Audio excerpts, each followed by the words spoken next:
Chapter 274. Ammon gave Joshua a special order.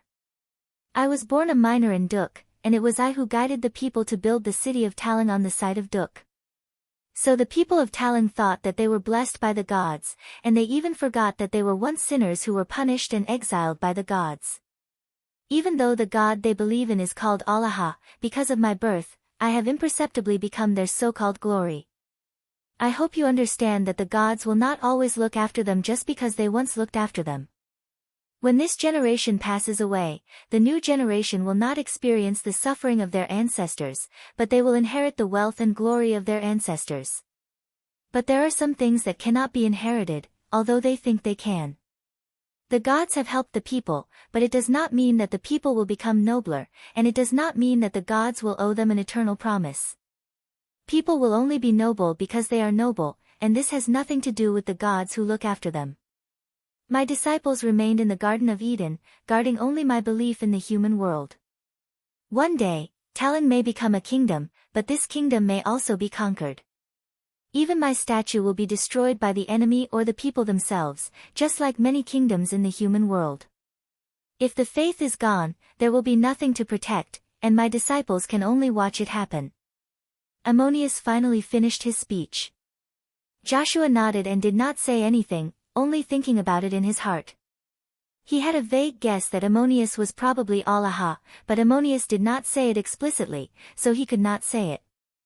At this time, Ammon heard Murin's voice in his soul, asking, "Are you making a prophecy?"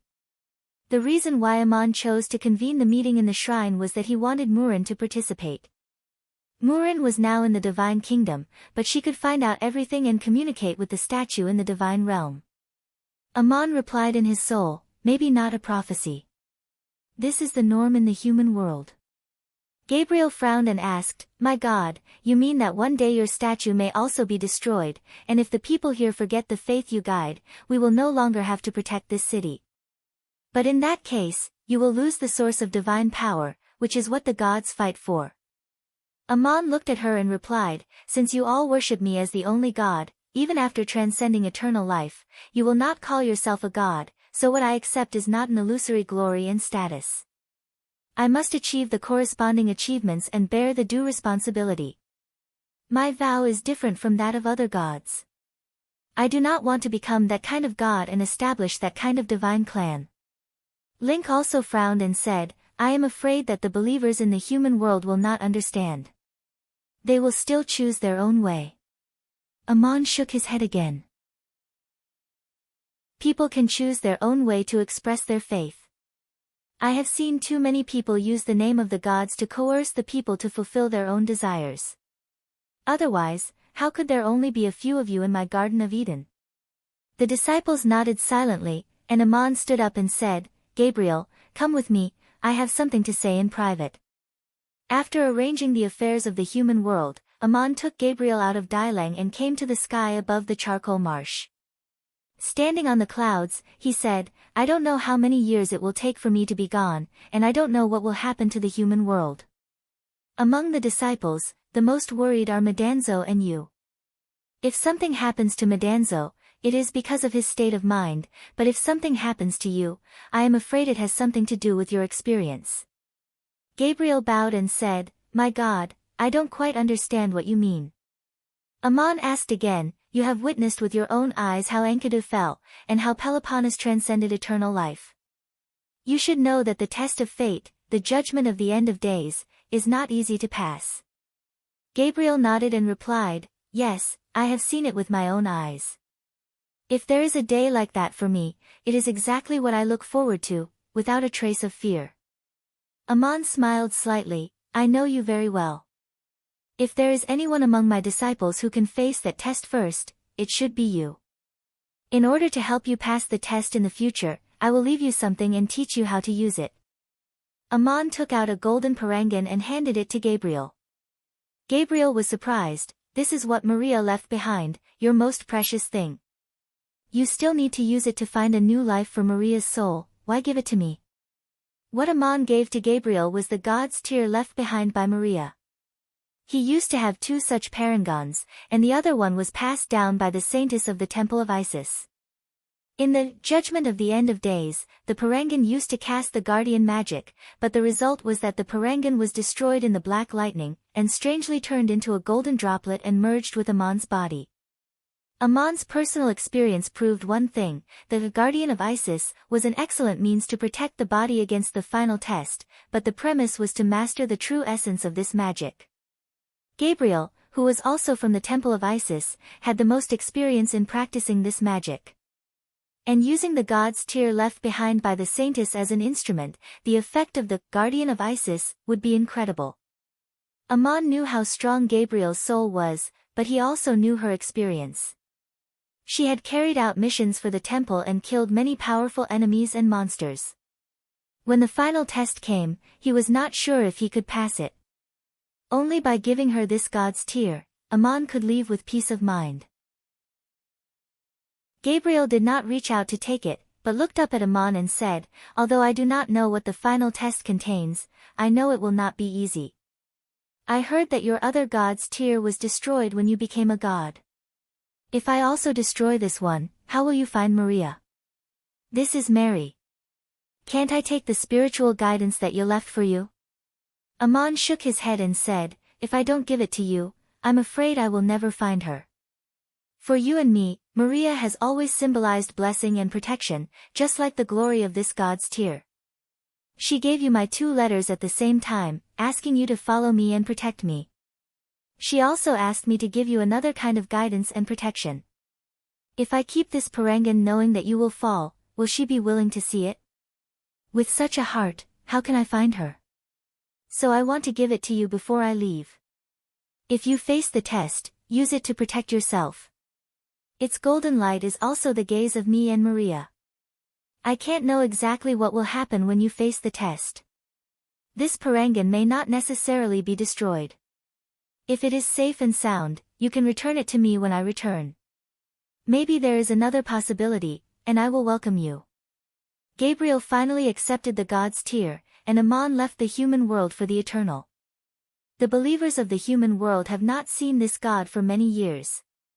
Once again, Amon opened up a lonely spacetime and quietly refined the lotus of the beginning and the scroll of destiny in this empty world. He didn't know how much time had passed. The wonders of this spacetime were unimaginable. Amon could not even be seen. There was only a lotus flower in the middle of loneliness. At the center of the flower was a red sun, and on the surface of the red sun were countless golden divine runes flowing. Before Amon left the human world, he made a vow that if he could not completely fuse the lotus of absolute beginning and the scroll of destiny, he would never appear again. The golden divine characters appeared densely and turned into the scroll of the red sun. Gradually, it completely fused with the red sun. The lotus wrapped around the red sun, as if it was strangely shrinking. The spacetime also slowly shrank. A circle of light shot out of the lotus bud. It was the golden light of Amon's body, like the god's tear. At this moment, this unbloomed lotus was Amon himself. He had completely integrated the spiritual imprint and cultivation knowledge contained in the lotus of absolute beginning and the scroll of destiny into his body and soul. No one knew what realm this god had now, even Amon himself did not know. He had to evolve and verify it in some way. The lotus gradually shrunk into a golden dot of light, before disappearing into eternity. Artemis, who was far away in the divine realm of Olympus, was slightly shocked. The vague feeling of Amon in her soul disappeared. They had left each other's imprints in each other's souls, so when Amon called for Schrödinger, Artemis could always hear him, and when Amon entered the eternal, Artemis could always find him. But at this moment, the situation had changed. Either Amon had fallen, or Amon's realm had surpassed Artemis's, and for some purpose, he had completely hidden his body and soul, which was equivalent to not existing, and even Artemis could not perceive him. Amon should not have fallen, which could only prove one thing. The vow he made before he left the human world this time had been fulfilled. Artemis was extremely shocked, happy for Amon, but also a trace of inexplicable disappointment. Amon disappeared. There was no concept of time and space in eternity. Everything was without beginning, without end, without end, without end, and without end. Aman was the god, the heart was the body, the soul was the existence, and the perception was the eyes. When he opened his eyes again in the chaos, a voice came from the eternal, "Let there be light." When the soul opened its eyes, there was light, the beginning of the world in the void, and the beginning of all existence. Everything had its name first, and things that did not exist naturally could not be described or described. Here, the light was not necessarily the meaning of brightness, but more a symbol of perception and existence. Aman did not know that in the distant world, there were also people who left scriptures, which opened with the words, "The nameless beginning of heaven and earth, the nameless mother of all things." Those who received its teachings called this eternal, the boundless and mysterious world, and the creation of something out of nothing, the art of spiritual creation. From then on, Aman opened up a world, which was chaotic at first, like a dark abyss, and when the soul opened its eyes and saw the light, it also meant the emergence of darkness. The alternation of light and darkness was like the day and night of the human world. Aman's figure appeared, and he closed his eyes again, as if a day had passed in the human world. When Aman opened his eyes again, what he saw in his soul had evolved into a familiar scene of the human world. This world finally had the concept of up and down, left and right, as if a second day had passed. The water on the ground gathered and merged into rivers, lakes, and seas. Plants grew on the land. If one looked carefully, the world, although vast, seemed familiar. It was centered on the town of Duk, where Aman grew up, and spread out along his footprints. It was like the human world, and yet not. The town of Duk was not so desolate, nor was it as noisy as the city of Talang. It was like the most beautiful and peaceful scene in the ideal countryside. With the creation of the world, Aman seemed to have completed the journey of his life. It seemed like the third day had passed. The sun, the moon, and the stars appeared, and the light shone on this world, but it was different from the human world. The so-called light and darkness were just a feeling, which coincided with the soul's desire. It seemed like the fourth day had passed. On the fifth day, the first creatures appeared in this world, fish in the water. Aman once told Schrödinger that there were fish in the world. This was the eternal world that Aman had created at this moment. These creatures were also created by Aman based on his own knowledge, including the knowledge that had been integrated into his soul, the lotus of the absolute beginning, and the scroll of destiny.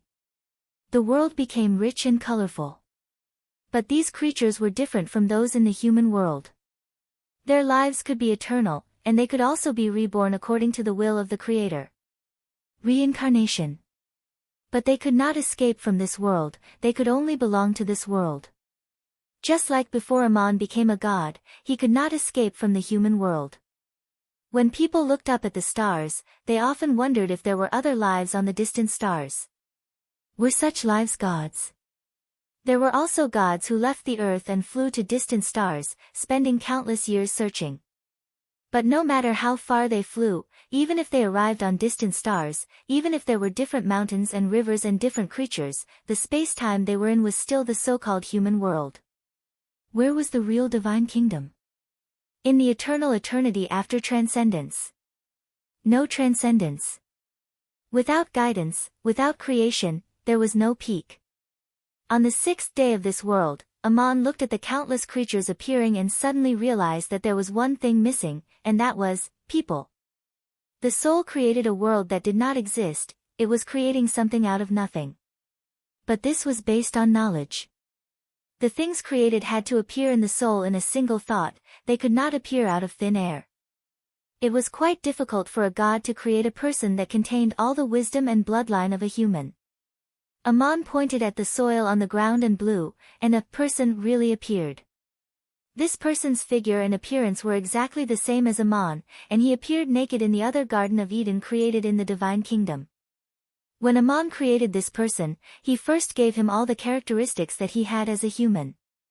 6 days passed in the Divine Kingdom, and Aman's enormous mana was exhausted. He hid himself and rested between heaven and earth. Just like that, another 7th day passed. On the 8th day, Aman suddenly opened his eyes again, as if he had sensed something in the human world that he had long expected. Gabriel finally ushered in the final test. In the test, his body and soul were greatly damaged, but he did not die. He obtained the achievement of transcendence and entered the eternal eternity. Ammon was a different kind of god on the continent. He did not join any divine clan. And after his disciples transcended eternal life, if there was no guidance, they might be lost in the eternal eternity for a long time. When mortals achieved this state for the first time, they often could not even grasp their own existence for a while. This was a very important meaning of the guidance of the divine clan. Now that Ammon had created a world, if he could guide Gabriel into this world, it would be Ammon's divine kingdom, which was equivalent to Ammon's achievement as the god of creation. If he could not open this world and guide Gabriel in, it would mean that he only had the achievement of the Creator. What the truth was, as long as he tried it, he would know. If Gabriel could not come in, then Ammon would leave, as Artemis once did, temporarily opening a lonely space and time to guard Gabriel's recovery. If Gabriel came in, it would not only mean that Ammon had verified the achievement of the god of creation, but it would also mean that Ammon would not be able to leave. The god of creation could not leave the divine kingdom that he had created, unless Ammon also refined something and integrated it into the divine kingdom like Anu and returned to the human world in the form of a new soul. But if he did that, it would mean that the god of creation himself did not exist during this time. This was not the result that Ammon wanted to verify. Should he guide Gabriel in or not? If he failed, there was nothing to say, but if he succeeded, it would make Ammon enter the realm of the god of creation. This was a dilemma. Ammon closed his eyes and seemed to enter a kind of meditation. In fact, a god like him did not need to meditate. It was just an external manifestation of his body and soul, symbolizing his re-verification and evolution in his soul. Suddenly, his heart was moved. He could open this world and let Gabriel in, and he could create a divine clan and become the god of creation with a single thought. However, at this moment, Ammon made a decision that no one expected. With a wave of his hand, a monstrous flood surged up and swept the earth. The flood spread all the way to the sky. The sky and the earth disappeared again, and everything returned to darkness and chaos. The world was destroyed. Ammon destroyed the world created by Wang Yu the moment before Gabriel felt the guidance of the divine kingdom and was about to enter it. If he only wanted to verify the achievement of the Creator, then the world he created could be preserved after he left, but it did not exist for other gods and creatures in the world. If he wanted to become the god of creation, he already had such an achievement, and he could bring Gabriel in. But Ammon's vow was not to become such a god. When he gave guidance to Gabriel, he stepped into the void and into the eternal.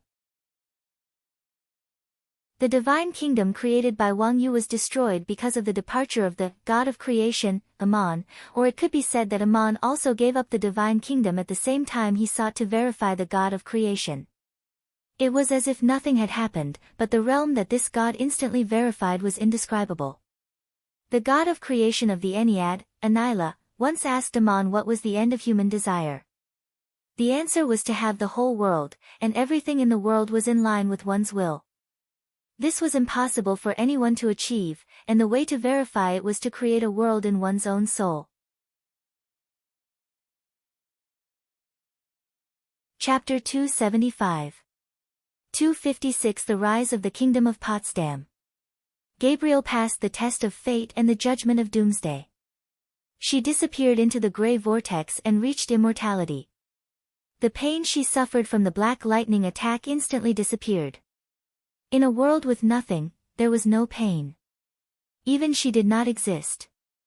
She did not know how much time had passed because there was no concept of time. In the human world, it might only be a moment, but it might also be a long time. Gabriel finally came back to her senses. At this moment, she was a kind of idealistic existence. When her soul became clear, this god finally woke up. Inexplicably, she felt a kind of guidance. It seemed that she could step into another world with one step. She had already seen a bit of light in a place that seemed to be very far away but also very close. She was about to fly towards this bit of light, or it should be said that this bit of light took the initiative to approach her, as if it wanted to lead her into another world. But then the bit of light disappeared. While Gabriel was stunned, Amon's figure suddenly appeared in front of her. With a wave of his hand, he opened up a lonely space and time. A piece of complex and profound information was imprinted into Gabriel's soul. At the same time, she also felt the pain caused by the injury of her body and soul. Amon gave up the world he created and temporarily opened up a space and time for Gabriel to heal. He told her many mysteries after transcending immortality. Gabriel bowed to Amon. When she stood up again, she had already returned to her normal appearance. She held a shining golden god's stone in her hand and handed it to Amon. "My God, with the protection of this god's stone, I finally passed the test and came before you.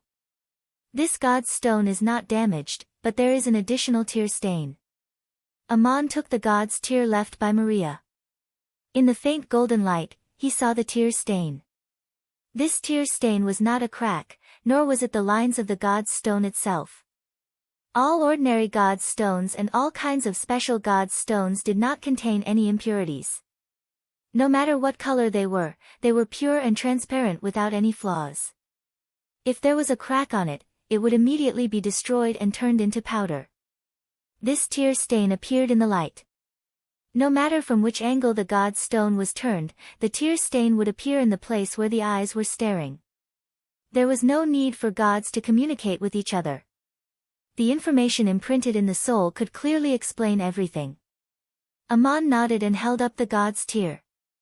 Golden light sprinkled on Gabriel's body as it guarded this god who had transcended eternal life as she healed. Time passed for an unknown amount of time. Gabriel's injury was gradually recovering. There was no need to stay in this lonely space and time. She could return to the human world and recuperate by herself in the god's garden. Amon, on the other hand, intended to wait for her to fully recover before teaching her some of the mysteries of the god's training, so he had been quietly standing in the lonely space and time with the god's tear. But before Amon, the god's God, of God's God, of God, suddenly of the God,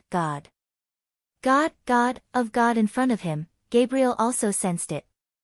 She raised her head from a seemingly meditative state and asked, "My God, what has happened to make you so shocked? What accident could disturb Amon, who could even give up the divine realm he created with his own hands?" Two things happened at the same time. One was that in the human world, the supreme mage Goliath, whom Amon respected as a teacher, was killed in battle. The second was that Amon heard a distant call from the distant Anunnaki divine kingdom. Goliath's prestige in the Hittite kingdom was even greater than that of the gods, and his status and glory were unparalleled. What kind of war would require him to be on the front lines? How could the most outstanding military commander on the continent die in battle? Things had to start from the beginning. It had been 12 years since Amon left the human world.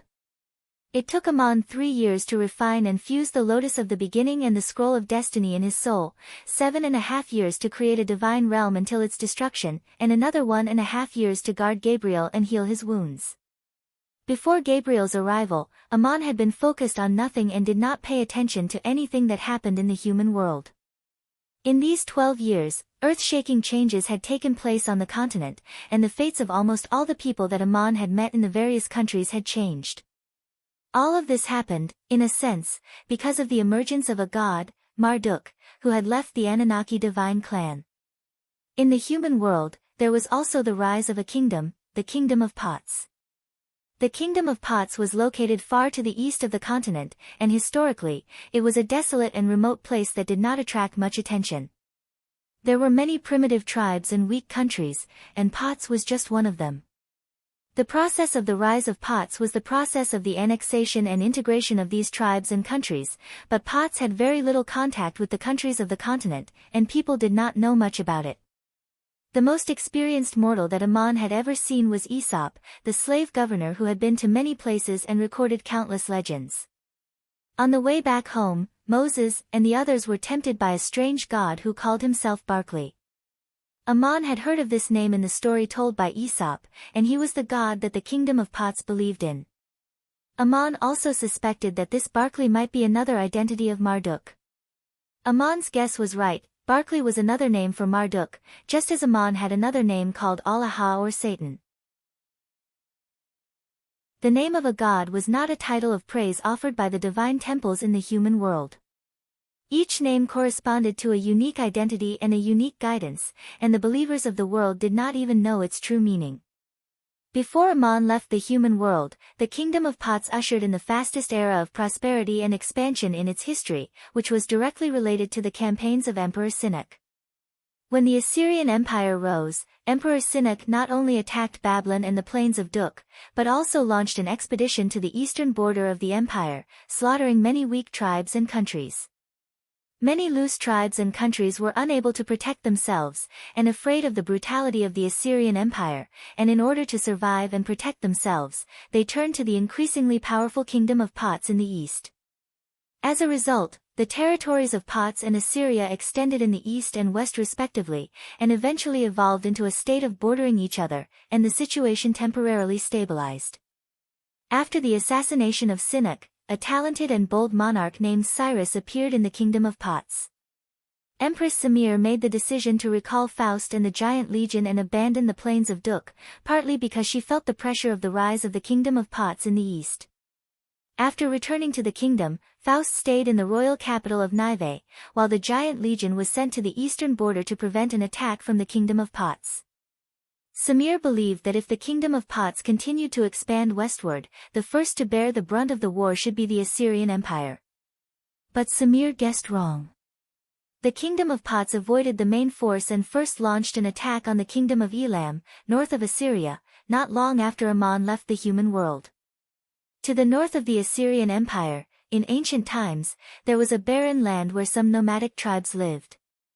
These tribes were influenced by the civilization of the continent and learned to build city-states.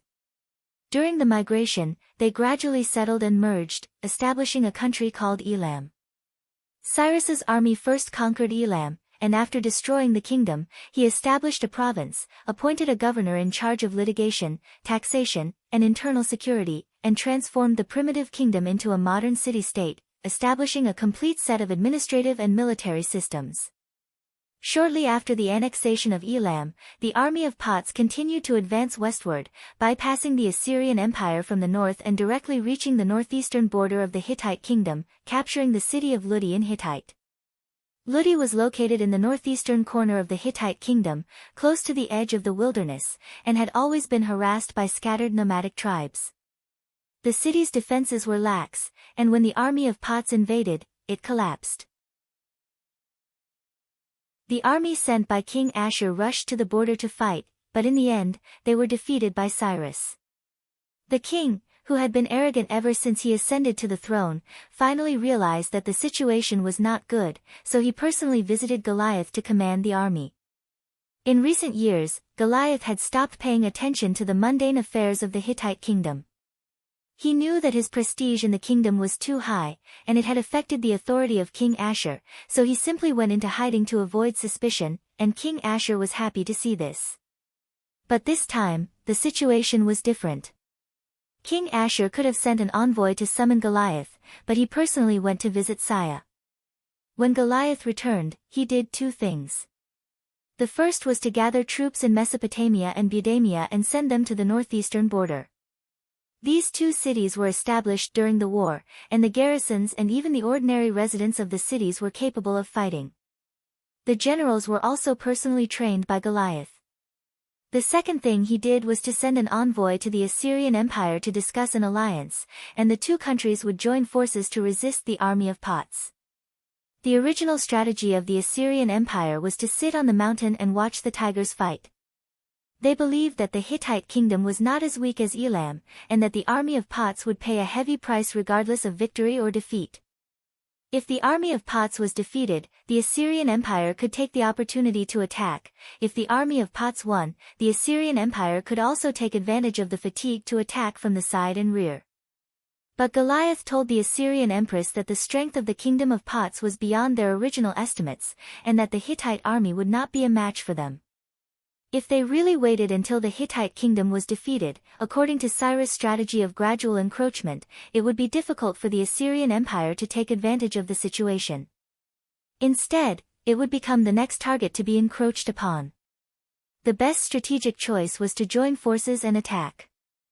After some discussion, the Assyrian officials finally agreed that Goliath's judgment was correct. The kingdom of Pots did not lose anything by annexing Elam, but instead, its strength had increased greatly. If they waited until it defeated the Hittite kingdom, the Assyrian Empire would be surrounded on 3 sides, so they sent an army to attack the enemy's flank. The main battlefield took place in the area of the Hittite kingdoms Rudi and the kingdom of Pots' Elam province. The Hittite kingdom and the Assyrian Empire fought together and repelled the attack of the kingdom of Pots, but the kingdom of Pots still managed to hold on to Elam province. The kingdom of Pots temporarily withdrew its troops. The northern front did not succeed, and the Hittite kingdom and the Assyrian Empire also suffered heavy losses. They were unable to launch an expedition in a short period of time, and so the stalemate continued for several years. After that, Goliath suggested that King Ashur send another envoy to negotiate with the Assyrian Empire, hoping to join forces and take the initiative to attack again. However, King Ashur did not accept this suggestion. He had his reasons for not wanting to launch an expedition. After a great defeat, the Hittite kingdom gathered its strength and joined forces with the Assyrian Empire to repel the attack of the kingdom of Pots. The kingdom of Pots was far to the east of the Assyrian Empire, and even if the Hittite kingdom launched an expedition and won, it would only benefit the Assyrian Empire. The Assyrian Empire would not be able to gain any actual benefits, and it would only greatly deplete their already weakened national strength. At this time, King Cyrus sent another army under the command of the Commander-in-Chief, Supreme General Darius, to launch another expedition. This time, their target was the Assyrian Empire. The Assyrian Empire had once occupied 6 city-states of the former Kingdom of Babylon, and the Kingdom of Pots and Babylon sent troops to attack these 6 city-states at the same time. The Kingdom of Babylon and the Assyrian Empire were mortal enemies, and Marduk had also sent down an oracle, ordering the Kingdom of Babylon to take advantage of this opportunity to launch a counterattack against the Assyrian Empire. King Vonnegut of Babylon gathered his army and attacked from the north to the south, while Darius led his army from the east to the west. The Assyrian Empire could not resist, and this front was too far away from the Hittite kingdom. Even if they wanted to join forces with the Hittite kingdom again, it would be impossible. The army of Pots was unstoppable, and 5 of the 6 city-states were captured by Darius. Babylon also took the opportunity to recover the city of Lis. From the results of this war, it could be seen that the combat power of the Assyrian Empire was far inferior to that of Sinach. When they expanded their territory, they slaughtered too many people, and the conquered areas suffered heavy losses. The people were forced to migrate and become slaves, and the soldiers became the new nobles. They had lost their arrogance and spirit, and were not popular with the people. In theory, the 6 city-states had already been officially ceded to the Assyrian Empire, and they were no longer Babylon's territory. The king Vonnegut only wanted to take back as much as he could.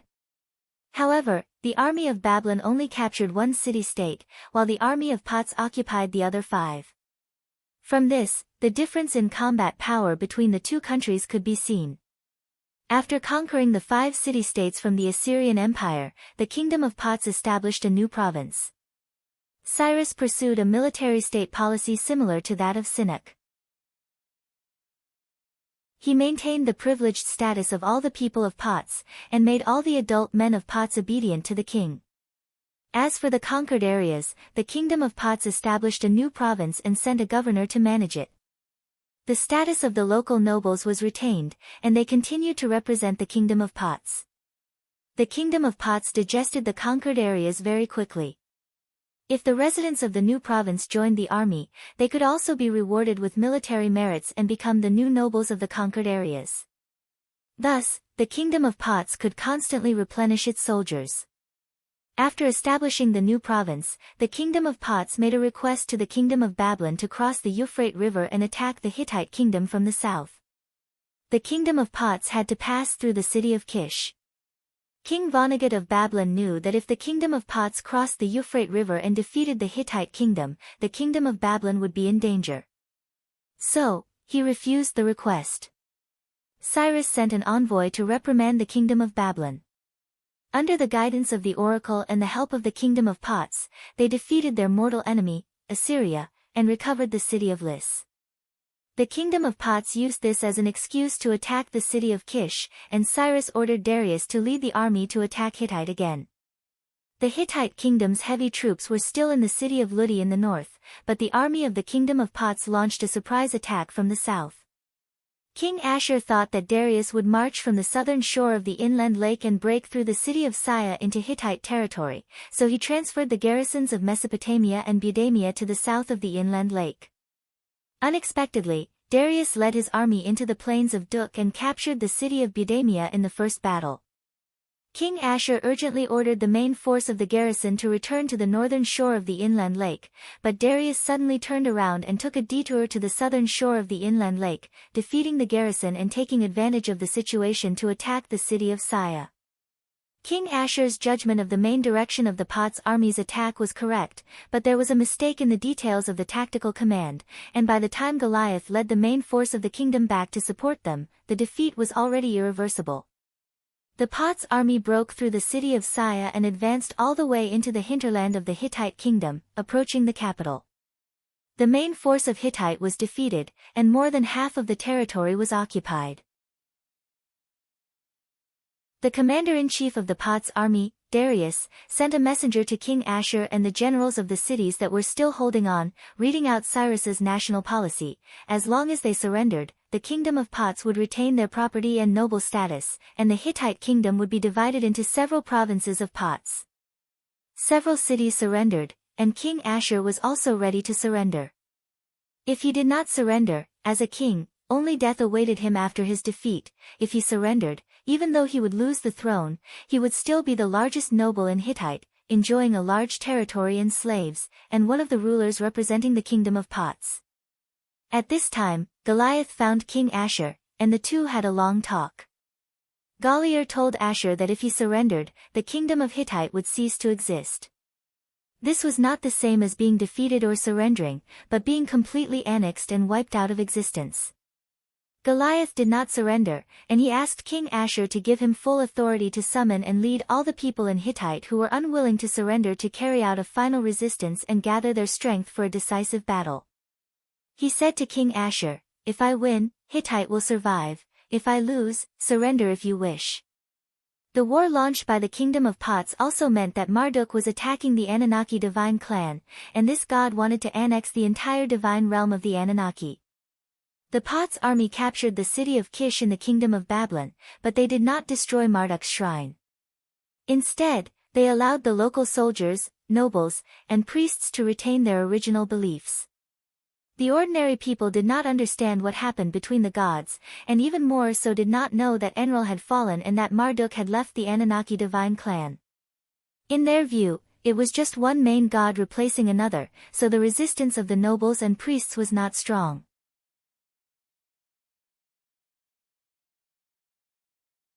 Chapter 276. Faced with the king's question, Goliath answered, "The reason is simple, because I am a Hittite. Although being a Hittite does not make me more noble, just as a Hittite is not necessarily more noble than a Babylonian, an Assyrian, an Igut, or a Bozite. But no matter who you are, you must respect your own existence in order to find the value of your existence, which has nothing to do with the gods you believe in. The reason why living beings are living beings is not because they are clearly aware of their own existence, so they are able to think about the meaning of their existence. If I sacrifice myself, it is of my own free will, but if I give up against my beliefs and even deny myself, I will never have a more noble achievement. Why is it not necessarily glorious to fight against Hittite? It depends on what kind of war it is, but if a Hittite person betrays even Hittite, it must be a disgrace. Your Majesty the King, I am not accusing you of having the idea of surrendering, it may just be a choice you made out of helplessness. But for me, I can't make such a choice, and it doesn't matter." Goliath gathered the last remnants of the Hittite kingdom and the warriors who swore not to surrender, and fought against the tens of thousands of Bozite troops outside the capital, and the supreme mage was eventually killed. After Goliath's death, King Ashur opened the city and surrendered, followed by all the cities in Hittite. The kingdom of Bozite annexed Hittite, divided the ancient kingdom into three, and established three new provinces, which need not be described in detail. Ammon was invincible in the heart of the Eternal, but at the moment after Goliath's death, the quiet soul of the god was disturbed, and he heard a call from a distant divine kingdom. Ammon put away the god's tear and said to Gabriel, "Your injury is no longer a problem, go back to the Garden of Eden and recuperate on your own for a few years, but before that, you have to do one thing." In the east of the capital of Hittite. A battle has ended, but the aftermath has not yet subsided, and a few people need to be rescued to the Garden of Eden. Seagull, Elmar, and Rulio have rushed to the battlefield to save people. You rush there to cover and support them. Gabriel accepted the order and left. Now that she had transcended eternal life, she was known as Angel Gabriel among Ammon's disciples. The lonely space-time that was temporarily open disappeared again. It was still eternal and indestructible. Suddenly, a spot of golden light appeared in a place that seemed to be very far away but also very close. This golden light flickered and danced, forming a path.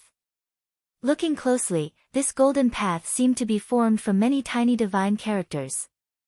Looking at the strokes of those divine characters, they seemed to be formed from even smaller divine characters. Layers upon layers of this endless cycle. Ammon also transformed into a streak of golden light, leaving behind a trail in the air. It was as if he had transformed into a divine rune that was imprinted into it. The next moment, the mountains and rivers appeared, and he appeared in the Anunnaki divine kingdom. Who could summon Ammon in the eternal undying, and even disturb his soul? This person had left some kind of imprint in Ammon's soul, and the source was the scroll of destiny that Ammon had refined and fused with. He was Anu, the god of creation of the Anunnaki divine clan. The god of creation had finally returned to the divine kingdom. The mountains and rivers in the Anunnaki divine kingdom resembled the landforms around the Saya plateau. But here, there was a solemn palace on the plateau, with pure white stone pillars and a dome. There were not too many ornate decorations, and it looked both noble and simple. Seeing this palace, Ammon was inexplicably reminded of the cedar carriage that Goliath often rode in the mortal world. This was Anu's residence in the divine kingdom. The long steps in front of the palace were crystal clear, and they were one with ice 11 hanging on the peak of the plateau. Ammon appeared on the palace steps formed by ice 11, and when he looked up, two gods had already come up to greet him. They were the Anunnaki goddess of youth and love Murin and the Anunnaki goddess of spring and life Peloponnes. Murin had a worried look on her face, but when she saw Ammon, she showed a relieved smile and came up to greet him. "Are you clear about what happened on the continent?" Then she was slightly startled, and she covered her mouth in surprise. Your current realm." Ammon opened his arms and gave her a hug, nodding slightly. "How is my realm? Even I can't explain it clearly, and I want to see Anu and ask this ancient god of creation for advice." "I already know what happened on the continent." Murin replied, "Anu is waiting for you, you go and see him first." Ammon walked up the long steps, and Peloponnes also came up to greet him. She opened her arms and hugged Ammon, then took a step back and bowed. "Ammonius, thank you very much." Ammon smiled. "You should be more grateful to Ea, the god of wisdom who guided you, but no matter what guidance the gods gave you, all these achievements were also obtained by you, congratulations." Peloponnes, however, had a worried look on her face. "I have just achieved transcendence and eternal life and came to the divine kingdom, and the Anunnaki divine clan ushered in the greatest disaster in history, and the realm of the source of divine power in the mortal world is about to be lost. Anu is back, but he wants to see you, and said that this will determine the fate of the Anunnaki divine kingdom. Does he want to invite you to turn the situation around?" "Ammon, I thank you for everything you have done for me, and if Anu has such thoughts, I am also worried for you." Ammon patted her on the shoulder. "You are a kind-hearted girl, but don't worry. Without the realm of the source of divine power, you are still a god who transcends eternal life, and the Anunnaki divine kingdom is still the divine kingdom. You have not lost anything, have you?" Peloponnes lowered her head. "But I do not know how to help the gods and you. I am grateful, but I do not know how to repay you." Ammon replied.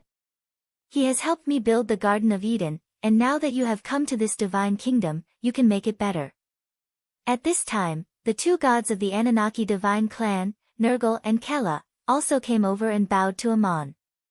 Kela did not speak, and Nergal said, "Congratulations, Ammonius, you now have the aura of a god of creation." When Anu returned to the divine kingdom, he only said that the fate of Anunnaki is related to you, and only you can provide help. And you are not a god of this divine clan. If that is the case, the gods will thank you. Amon gently waved his hand. Don't say that, I still don't know what Anu wants to talk to me about. Continuing to climb the long steps, the moon god Nannar and the sun god Utu also came to greet him. It was the first time that Amon met these two gods who had lived in the divine kingdom for a long time. But when he was the head of an army on earth, the first opponent he fought was the army of Nannar of the Hittite kingdom. Now he finally met the god in person. At the end of the long steps stood the god of wisdom, Ea, in front of the palace door. When Ea saw Amon walking over, he smiled faintly and said, "God Amon, I heard that your disciple Gabriel has achieved transcendence and eternal life not long ago. Congratulations, you can now create your own divine clan." Amon said noncommittally, "This was one of my vows in the past, to create an ideal divine clan." Ea looked at the gods below the stairs again and said, "The defeat of the Anunnaki divine clan in the human world is irreversible. If Anu has entrusted you with something important, there is a possibility that all the gods present will be called angels, just like your disciples." The words of the god of wisdom were meaningful. Amon looked back at the gods and replied, "This is the choice of the gods, not my decision, isn't it?" Ea nodded. "Anu is waiting for you, go in quickly." Amon entered the door of the palace. It was difficult to describe the mystery of this door. What he stepped into was not a hall, but a valley surrounded by peaks. On a small hill, there was a boulder that was shaped like a table. The two boulders beside it were like two chairs that seemed to be made by nature. There was a strange scene on the table, and it turned out to be a game of military beast chess. There was already a man sitting on the chair, and he smiled with his back to Amon. "I didn't expect to meet here, Amon, let's play another game." The speaker was Anu. Amon walked around the table and sat down, and finally saw the appearance of this god. He had a beautiful long wavy beard that hung down to his chest, and his hair was also black and shiny like waves that hung down to his shoulders. He wore a golden hairband on his head, and he looked like a very dignified middle-aged man. Amon had never seen him before, but there was a very familiar feeling in his soul.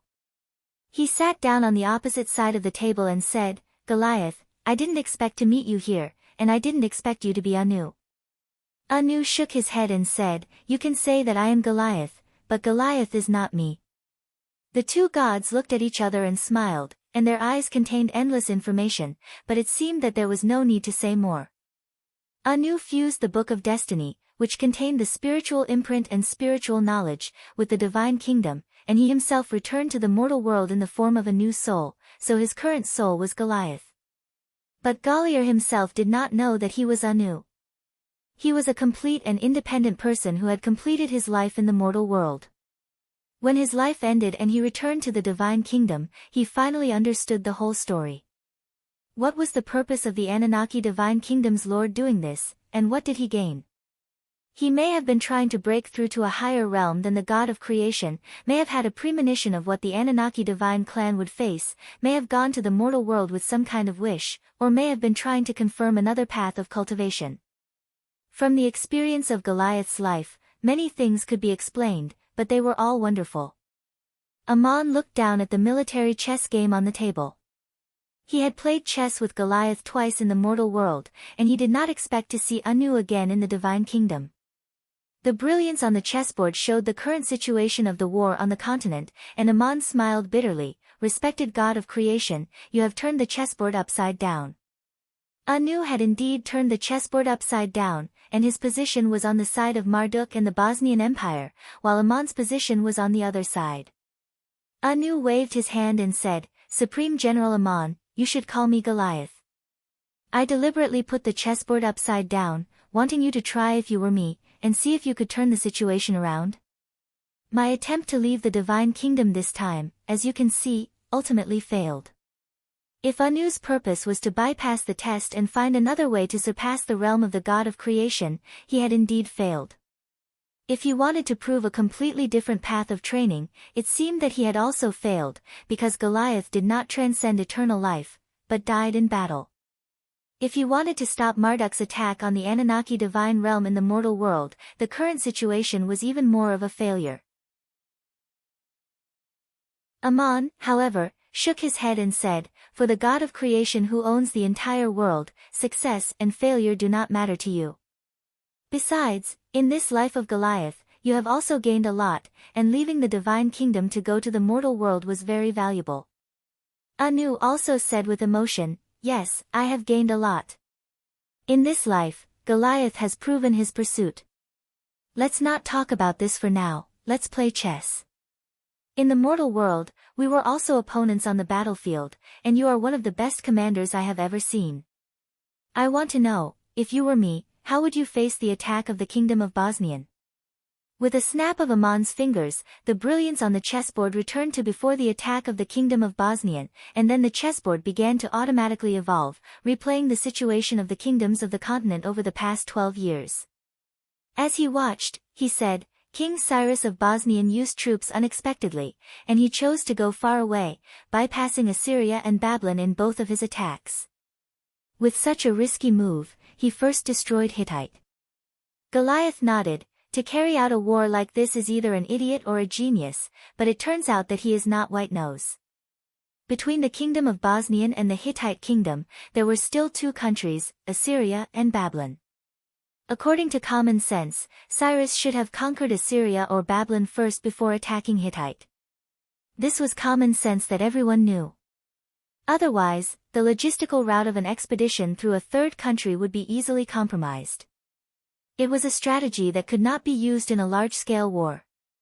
But Cyrus of the Kingdom of Bosnian did it, and it was very successful. He wasn't taking any risks, but rather relying on absolute strength and ability. In the north, he first destroyed Elam, established a province, and consolidated the occupied area. After that, he used it as a base to bypass Assyria and attack Hittite. This strategy was stopped by Goliath and the Assyrian Empire. However, the Kingdom of Potsdam's other campaign was even more classic. They inserted their army between Assur and Babylon. First, they joined forces with Babylon to capture 5 city-states. Then, they fell out with Babylon and captured the city of Kish, opening up a path for E. Using this as a base, the great general of the Kingdom of Bosnian entered the Hittite kingdom, and finally destroyed this ancient kingdom.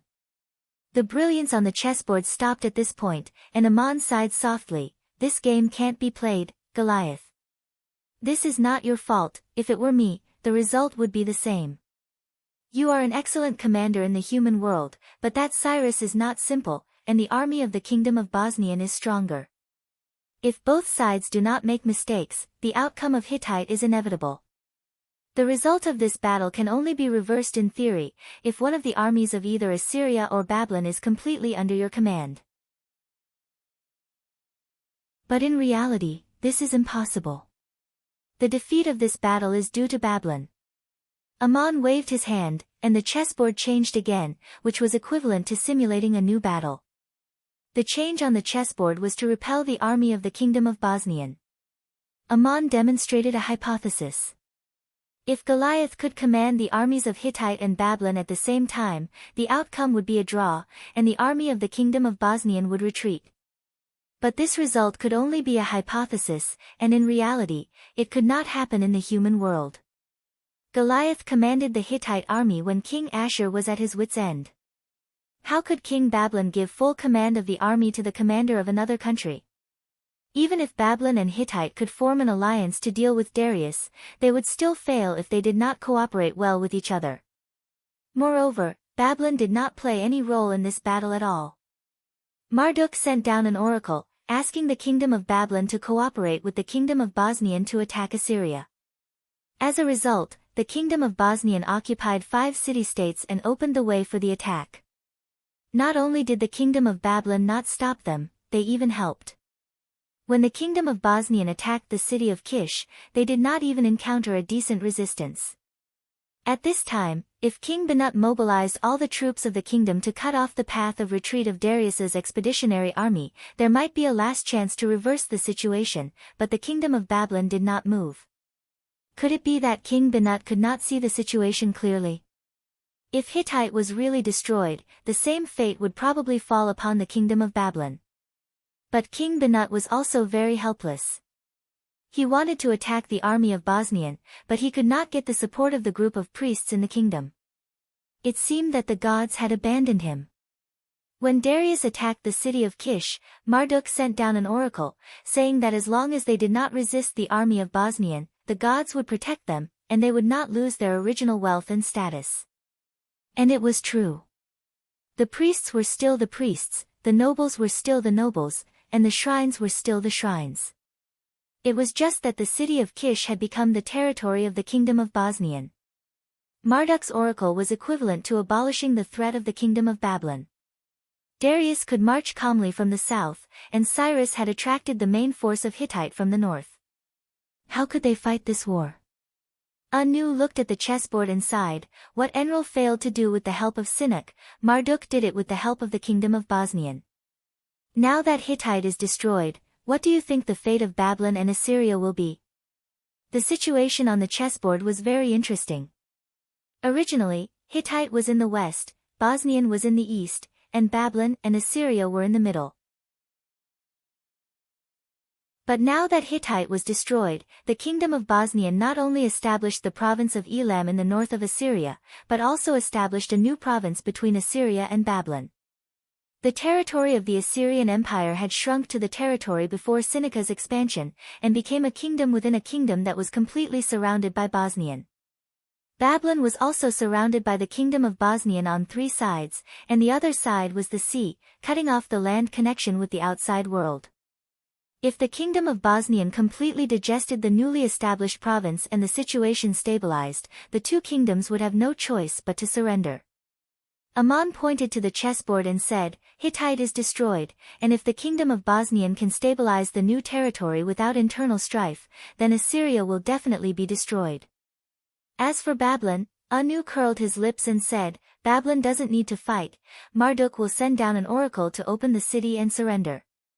You should be able to guess that the god that the kingdom of Bosnian believes in is probably another identity of Marduk.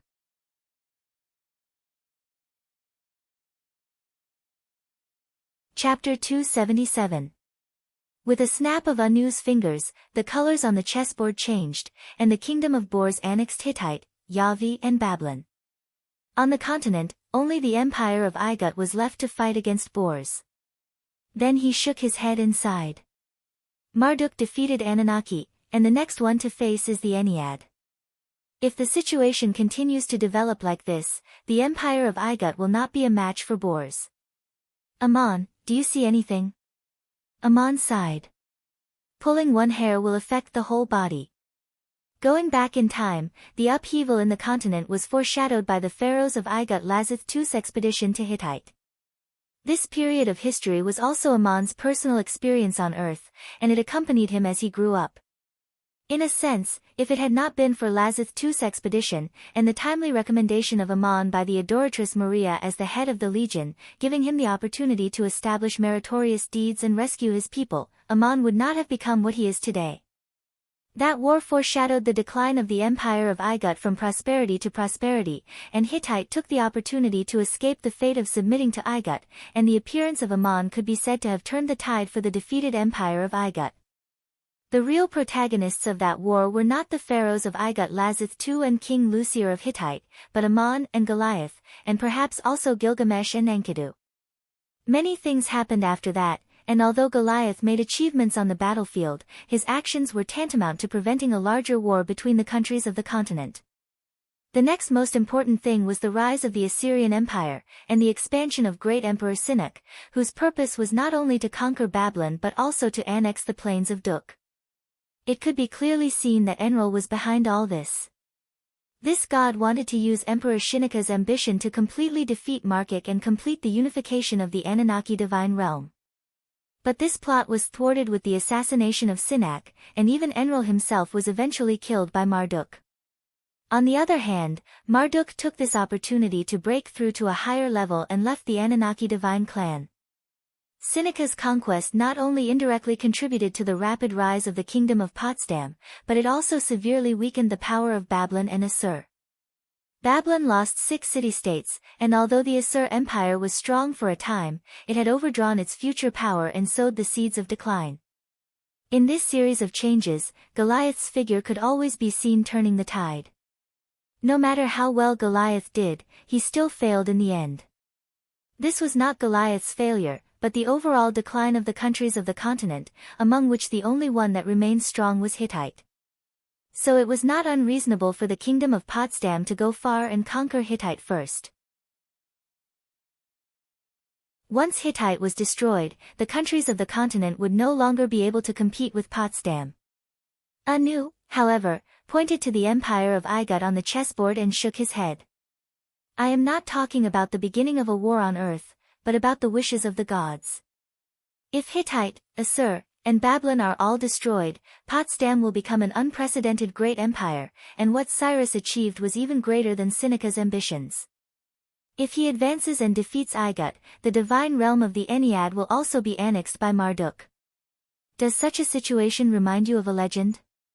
Ammon frowned. Could it be the legend of the god of the gods? When the plains of Duk become a fertile land again, the god of the gods will be born? Anu nodded. Yes. What Enlil did, what Marduk is doing now, and even Set's ambitions back then, are more or less related to the legendary god of the gods. And the struggle between the countries of the continent also revolves around the plains of Duk, and the original purpose of Lazith II's expedition was to seize the plains of Duk. The gods have the purposes of the gods, and the kings and kingdoms of the world also have their own ambitions and desires, either guided by the gods or in the name of the gods. Ammon asked in confusion, of course I have heard of this legend, but how did it first come down to us? Anu let out a long sigh. It is a prophecy left behind by a god before she fell. She was the first god to be forced to kill herself since the creation of the divine clans of the continent, Tiamat, who fell in the War of the Gods. Ammon was slightly taken aback. This is Tiamat's last words. I don't know its origin, not even Murin. Tiamat's last words were not left in vain, and although she was forced to kill herself, Enlil, the leader of the strategists who forced her, could also be said to have been killed by this prophecy 1,000 years later. I just find it strange, as a god who transcends eternal life, would she still believe in such a prophecy? Anu imprinted a message in Ammon's soul, which was the desolate voice that echoed between heaven and earth when Tiamat was forced to kill herself 1,000 years ago. O gods before me, how ridiculous you are, turning this wilderness into a scorched wasteland. It symbolizes the fallen gods, and it also symbolizes your fate. You have seized the realm of the source of divine power and think that it is the victory of the gods, but such a divine clan will also be buried like the gods. I leave today, when this wilderness is rejuvenated and becomes fertile again, the god of the gods will come, and the continent will no longer have such divine clans and gods like you. Everything is over, I bid you farewell. Enlil, my fate today is your future. There are still unknown achievements above the gods, and the gods will no longer be the gods. Anu relayed Tiamat's prophecy and sighed again. This prophecy doesn't matter whether you believe it or not, Ammon, you are also a god, and the prophecy of the gods is not the nonsense of mortals. Tiamat was the first god to kill herself since there were gods in the continent, and I once gave her the Book of Destiny, hoping that she could replace me as the lord of the divine kingdom. At that time, her achievements were infinitely close to the god of creation, but she was thinking about whether she could seek a higher realm, a realm beyond the god of creation, and the war of the gods broke out at that time, and she fell. Her prophecy only pointed out a path, the possible change and destination of the divine clan at that time, so the fulfillment of this prophecy was not to prove the truth of Tiamat's words, but the self-verification of the gods. Ammon said thoughtfully, yes. At that time, no one knew what realm and achievements were above the god of creation, and what methods could be used to verify it. So the prophecy of the god of the gods became a way, and Tiamat was at least right about one thing: she did have a higher achievement than the god of creation, and now Zeus and Marduk have verified this. And looking at what Marduk did, he wanted to continue to verify the god of the gods in the prophecy. Anu, however, looked at him and shook his head gently. Now it is not only Zeus and Marduk who have proven themselves beyond the realm of the god of creation, but also you, Ammon. Ammon smiled bitterly. I have indeed broken through the realm of the god of creation, but I am still in the midst of a muddled search, and there are still many questions I would like to ask you. I am not sure about Marduk's situation, but I have not verified the achievements of Zeus.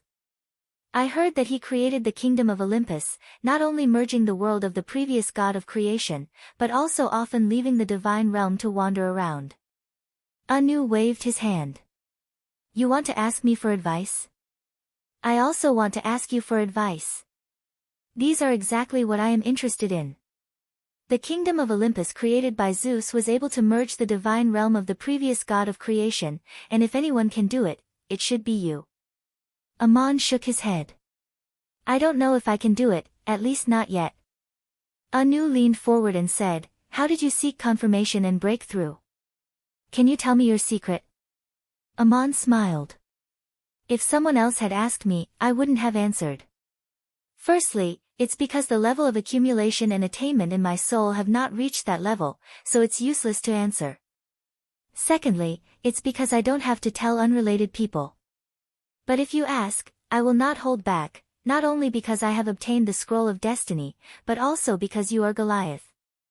He reached out and pointed between Anu's eyebrows, and the ancient god of creation closed his eyes and fell into contemplation, as if experiencing and recalling something, and a look of realization and regret appeared on his face. Ammon's voice was heard again. The end of human desires is the achievement of the god of creation. If this is what you seek, this path is the end of the search for the gods, and there is no higher realm. After a long time, Anu finally opened his eyes and said, if it is the right path, the god of creation is indeed the end. If there is a higher realm of pursuit, the search for the god of creation is a wrong path. The meaning of this sentence was a bit complicated. The cultivation of the gods was similar to the cultivation of the human world in a sense. There may be only a few right paths to immortality in the human world, but there were countless wrong paths. After becoming a god, according to the guidance of the existing pantheon, the god of creation was the end of the achievement of the gods. But in the eyes of Ammon, it was equivalent to a fork in the road, and there was no way to go forward. If the pursuit of becoming a god was like this, then it did not matter if it was a fork in the road. If the pursuit of the god of creation was regarded as the right path, then this was the end of the achievement, with the world and pantheon that one had created. The achievements of the god of creation were higher than those of the creator, and of course, they had to pay more. The earliest Anu and Anu had the vow to create a divine kingdom and guide the gods and establish a pantheon, and they had sought to prove this realm. Since they had established a pantheon, there was a promise and a responsibility to give the gods a divine kingdom that they yearned for. Anu murmured, is it that simple? A mistake of a thought. Ammon nodded. It's that simple, just a thought. Because of the different vows, my current achievements did not surpass yours or Anu's, but I have embarked on another path, and I am still in the process of exploring it. Anu lowered his head and muttered to himself, but I can't be considered to have taken a wrong path, because I am the creator. Back then, I sought to prove a higher achievement than the creator. There was no god who could guide me on what it should be, and I became the creator. Ammon comforted him. You finally understand today that this path has come to an end. If I hadn't witnessed a pantheon like Anunnaki and had a different vow in my soul, maybe I would have reached your point. Anu said sadly. I finally know the answer. The choice back then was only a thought, and it is impossible for me to make a new choice. It's like playing chess, the piece has been decided, and there is no way to go back on it. What were these two talking about? If it were an ordinary god, he would probably not understand. Ammon told Anu through his own experience that if he wanted to pursue a higher realm than the god of creation, he should not have become the god of creation that he is today in his vow. Aman had established a divine kingdom in an indestructible eternity, and had already achieved the same achievement as Anu, but he did not have the vow to become such a god of creation at all, so he simply gave up on the divine kingdom. Aman had witnessed the pantheon of today and understood the pursuit of the gods and the achievements and realms they had achieved, which was why he had made such a vow. But Anu was different back then. He was a pioneer, and he broke through the achievements of the Creator to become a god of creation. He did not want to give up at all, nor did he know that there was another path after giving up. So both gods said, "Let's just do it." But was it really that simple? To have a world of one's own creation, to guide the gods who transcend eternal life to establish a pantheon and enjoy an eternal divine kingdom, and as the pantheon grew stronger, the knowledge of cultivation would continue to merge, and this divine kingdom would become more and more colorful. In theory, the growth was unlimited, so who would give up and not even try? This was a choice that could only be made with a firm vow and a strong soul. In terms of current achievements alone, Aman did not surpass Anu, but he had opened another door and could continue to seek a higher realm. As for whether it would be the same achievement as Zeus, it was not clear at present. There was no visible path ahead, and the only way out was to walk. Anu knew the answer from Aman. He sighed and said, "It's a pity that I can't turn back." But Aman shook his head. There is nothing that can't be turned back.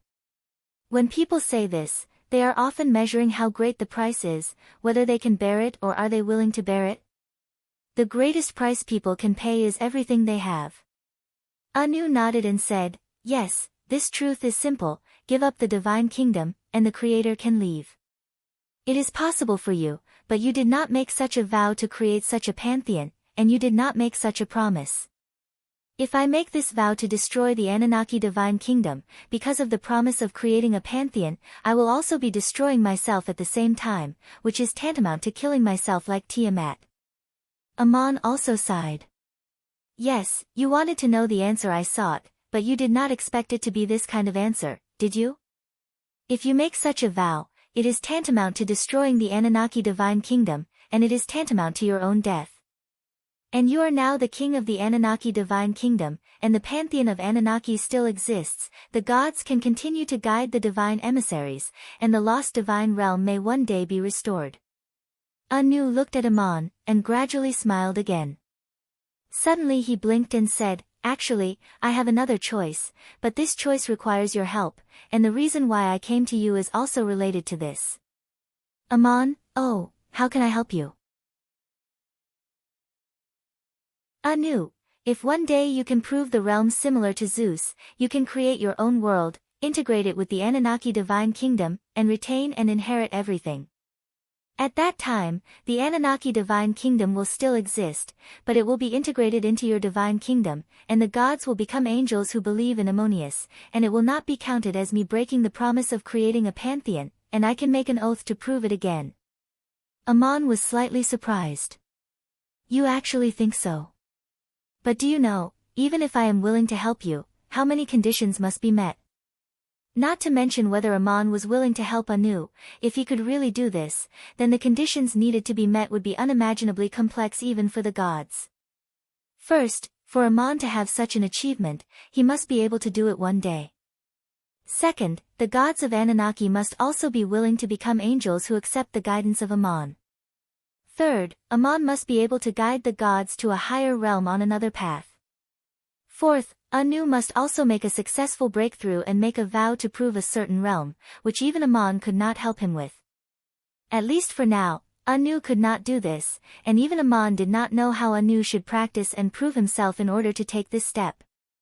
Anu said, "Of course I know that it is difficult to fulfill this wish, and it seems impossible. But when you were a child in Duk, could you have imagined that you would become the Ammonius of today? Before becoming a god, you have already made a different vow, so the integration of the Anunnaki divine kingdom can be included in your vow to continue forward. I just want to ask, to make an agreement with you. When it can be realized in the future, please integrate with my divine kingdom and help me continue to fulfill my promise to guide the gods to enjoy the eternal divine kingdom. And you are not without gain, you will enjoy and inherit the Anunnaki divine kingdom, and what I give up will also be what you gain." Aman said thoughtfully, why do you want to do this? As a god of creation, you don't have to do this at all. This question was also very reasonable, and in a sense, Anu's idea was completely unnecessary. Many of the gods living in the eternal divine kingdom did not pursue a higher realm, and even if they did, it would be to become a creator or a god of creation. With an eternal world created by a soul, was there any need to pursue anything else? Even if Anu did nothing, even if the divine realm of the Anunnaki divine clan on earth was completely occupied by Marduk, the Anunnaki divine kingdom would still exist, and Anu would not lose anything. In the long years of history, the world had risen and fallen, and the kingdom of Bas could not be so strong forever, and the people could not always believe in Marduk as the main god, so there was still hope of restoring the divine realm. Anu, on the other hand, had to give up everything he had and start all over again. Amon could only help him continue to fulfill his promise to the gods, but Anu himself had to take the risk of dying, and even the path of seeking proof was unknown. So why bother? Anu replied very calmly, because my wish has been made. This sentence broke through thousands of words, and Amon had nothing more to say. However, Anu asked Amon in return, if you want to know why I have such a wish, this is a question that the gods of creation cannot answer, but you can ask yourself. Why did you make such a vow back then, not to become a god of creation like me, not to establish a divine clan like the Anunnaki?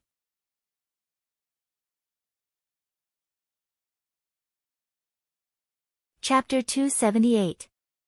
Goliath had already found a way to leave the divine kingdom, which was to refine the scroll of destiny and go to the mortal world in the form of a new soul. But no matter how many times he went back and forth in this way, there was one fact that could not be changed, and that was that the divine kingdom was still the same, and it was nothing more than more colorful because of the growth of his knowledge. In the eyes of the world, Goliath was close to perfection, and his achievements in almost all aspects had reached the pinnacle that a mortal could achieve. Even if Anu did the same thing many times, the possibility of the new god surpassing Goliath in the mortal world was very small. Moreover, even if Goliath succeeded, it would be nothing more than to recover the former divine realm of the Anunnaki and restore the divine clan to what it was before the War of the Gods broke out, which was no different from Enlil's purpose. Hearing Amon's words, Anu nodded repeatedly and said, "The death of Goliath made me realize one thing. When I was on earth as Goliath, I did not want such a divine clan in my heart, it was a betrayal of myself, and I brought this heart back to the divine kingdom. Becoming Goliath in the mortal world was my greatest gain in the past 1,000 years, and when I returned to the divine kingdom with Goliath's heart, there was no need to do the same thing. Thank you for telling me what you have verified, so I hope to make an agreement with you." Amon asked again, "But why did you come to me?" Anu looked at Amon, asked a series of questions, and answered himself, "Who else can I go to besides you? Who has such a realm nowadays? Do you want me to find Marduk and Zeus here? Even if they are willing, I am not willing, even if I am willing, the Anunnaki gods are not willing. Who refined and fused the scroll of destiny, absorbing the spiritual imprint and cultivation knowledge of the Anunnaki's founding? Who can give the Anunnaki another kind of guidance, and make them listen to it? Only you, Amon. Murin and Peloponnes will undoubtedly support you, and Nergal and Kela will also be subdued by you. People like Nanner and Utu do not care about the affairs of the world. They just want to enjoy peace in their eternal kingdom. As long as you can integrate this kingdom and continue my promise, they will not object." Most importantly, the god of wisdom, Ea, was also the wisest. He knew what choice to make. After the fall of Enlil and the departure of Marduk, you killed Adado and Adad. In fact, you have already conquered this pantheon. You did all these things on your own. At that time, I was still in the human world as Goliath. If not, how could I make such a request to you now? Your appearance and actions are also an opportunity for me to make this vow." It was hard to tell whether Amon wanted to cry or laugh. He put his hand on his forehead and said, "Looks like I've really done something to pave the way for you. Now that you have made such a request and wanted to make such an agreement, I could not refuse. But you seem to have come too late, I have already agreed to Anu's conditions. After becoming the creator, I will kill Seth and replace Seth as the king of the Ennead. If Aman joined the Ennead and became the king of the Ennead, it would be theoretically impossible for him to agree to Anu's request. But Anu suddenly laughed. He said with a smile, Aman, these two things are not contradictory. Now I know why Anu made that condition to you. His thoughts are the same as mine. I created the scroll of destiny, and he created the lotus of the beginning, but they were both reflected in your soul and refined and integrated. If you kill Seth, I am afraid that not only will you become the king of the Ennead, but you will also inherit Anu's promise to the gods of the Ennead. In the divine kingdom you created, the Ennead will be integrated, and Anu will leave. Aman frowned slightly. Are you so sure? Anu nodded. I can be sure. I heard that he agreed to let you kill Seth, so I can be sure. He wants you to integrate the Ennead's divine kingdom, so he must make the gods of the Ennead willing to accept your guidance and worship you as the only god. The only obstacle is Seth. It was you who wanted to remove this obstacle, and Anu will let you remove it. Aman said thoughtfully, I am not familiar with the gods of the Ennead, I have only seen Horus and Osiris. Even if I kill Seth, these two gods may not listen to my guidance. Anu sneered. Not necessarily. Don't forget what Seth did. The gods call themselves angels and worship Anu as the only god. Didn't Horus and Osiris also acquiesce? As long as you kill Seth, the only trouble is Osiris, but I think you have a way to subdue this king of the underworld. As for the rest of the gods of the Ennead, they will only respect the will of Anu, and at that time, your will replace the will of Anu. Aman smiled bitterly. According to what you said, I did these things myself again, because I promised Artemis of the Olympian divine clan that I would take her to the underworld of the Ennead to find trouble with Osiris. My purpose this time is different from going to the underworld of Kela. I don't want to tear down the underworld, I want to subdue Osiris. Anu blinked again and said, You are the only one who can merge these two divine clans, but Anu and I both have the same idea. At that time, the world you create will merge the Anunnaki divine kingdom and the Ennead divine kingdom, and these two ancient divine clans will continue to exist but also cease to exist, which is equivalent to you replacing me and Anu. The gods will all become so-called angels and worship you as the only god. Think about it, will this fulfill the prophecy of the god of the gods? Aman frowned again. Do you think I will be the one to fulfill that prophecy? I never thought about it. He pointed to the brilliance on the chessboard again and said, So what did Marduk do? Hittite has been destroyed, Assyria and Jilin are about to be annexed, and the Igud is also inevitable to be conquered. The divine realms of the Anunnaki divine clan and the Ennead divine clan for thousands of years are about to be occupied by Marduk. Why not say that he is the god of the gods? Anu shook his head. He only occupied the divine realm on earth, while you have merged with the divine realm and become the true god of the gods. The rise and fall of kingdoms on earth is hard for anyone to say, but the divine realm is the well of eternity. Aman rested his chin on his hand and looked at the chessboard. I'm thinking about a question, what will the divine realm world created by Marduk look like? Anu narrowed his eyes. I don't know, but I can guess. As you said, the divine kingdoms of the Anunnaki and the Ennead both have the shadow of kingdoms on earth, which can be seen from the divine realms on earth. I have to admit that Marduk was a very remarkable god, and like you, he comprehended the power of origin on his own and transcended eternal life. At the same time, he was also a very interesting god, and his actions were very thought-provoking. Aman nodded lightly. I have seen him, and what he did was indeed very interesting. You are the oldest god of creation in the world. Based on your deduction, what is the situation of the divine realm created by Marduk? Anu pointed to the chessboard and said, Look at what the kingdom of Pots did, it must have been guided by Marduk's oracle. They conquered new territories and established provinces, but allowed the local people to retain their original beliefs, and the nobles and priests to have their original positions.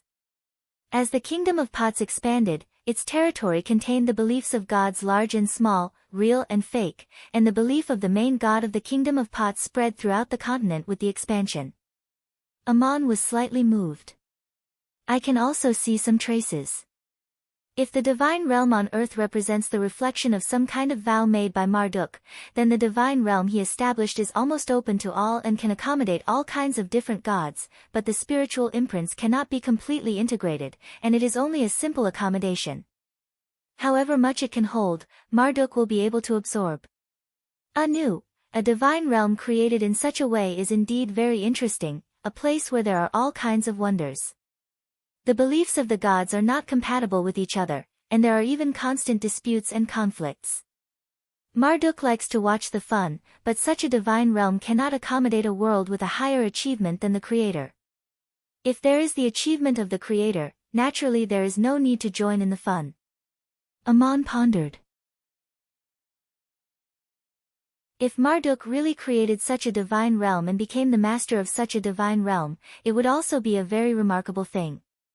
It seems that he has indeed surpassed the achievements of the Creator. Has his divine realm already been created? Can it really be like this? Anu shook his head. Probably not. Everything that the kingdom of pots has done to expand on earth is the confirmation of what Marduk has done in his soul. I guess the divine realm in his vow should be like that. Aman looked at the chessboard again and said with a frown, a great empire like Potsdam may be very large when it's strong, but once Potsdam itself declines, it will lose control of its territory and easily fall apart. In my eyes, Goliath is not only an extremely accomplished supreme mage, but also a great strategist and politician. Can't you see this? Anu shook his head again. Of course I can see it, and I believe that Marduk can see it too. But this is the process of Marduk seeking confirmation. If he succeeds in establishing such a divine realm, it will naturally be better for the Pot's empire to be strong for a long time, and it doesn't matter if it declines in history, because Marduk's vow has been fulfilled. Aman finally nodded very seriously. I see, the current situation is a great change that the continent has not seen in 1,000 years. Marduk has his own pursuits, and I have my vow. You and Angela have your own decisions. The purpose of my coming to you was originally to verify the realms of training with you, the ancient god of creation, and to ask for your advice. Anu smiled and said, I will naturally tell you everything I know. My situation is different from Angela's. You only got the reflection of the scroll of destiny from Adato, and today I will tell you everything I know, what I have obtained, and what I have verified. The communication between the gods was very simple, and even the contents of mountains of ancient books on earth could be imprinted into the soul with just a thought. But it took quite a bit of effort to verify such a huge amount of information between Aman and Anu. The two talked here for an unknown amount of time before Aman finally got up and said goodbye. Anu said, I will wait for you here, and when I see you again, I am afraid it will be the last time we meet, and by then you will have merged with the Ennead. Are you going to kill Seth now? Aman shook his head. I have to go to the human world first and go to the Garden of Eden to meet the disciples. There is one thing to remind you, Raphael and Walter have now been rescued by my disciples and brought back to the Garden of Eden. You have returned to the divine realm, do you want to continue to guide them? Anu shook his head. For them, Goliath is dead. When I was Goliath, I asked you to continue to guide my two students, and left them these last words. Since I am going to hand over the divine realm to you, the gods here will also listen to your guidance, and that naturally includes them. It took 3 years for Aman and Anu to meet in the human world. At this moment, it had been a total of 15 years since he last left the human world, and the disciples in the Garden of Eden finally saw the return of Aman. When Aman returned to the Garden of Eden, he was accompanied by the two goddesses, Murin and Peloponnes. Among the disciples who were reborn, Gabriel took the opportunity to escape eternal life. But Aman did not guide her into the divine realm like he did when he created it, so Gabriel remained in the Garden of Eden. For the disciples of Aman, there was one thing that was different from the other divine clans. In the Anunnaki or the Ennead, if a divine emissary became a god who transcended eternal life, his status would also change.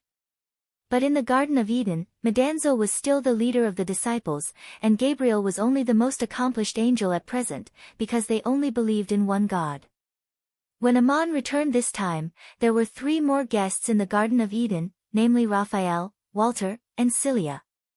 When Goliath organized the last remnants of the army to fight the army of boars, these 3 were also in the army.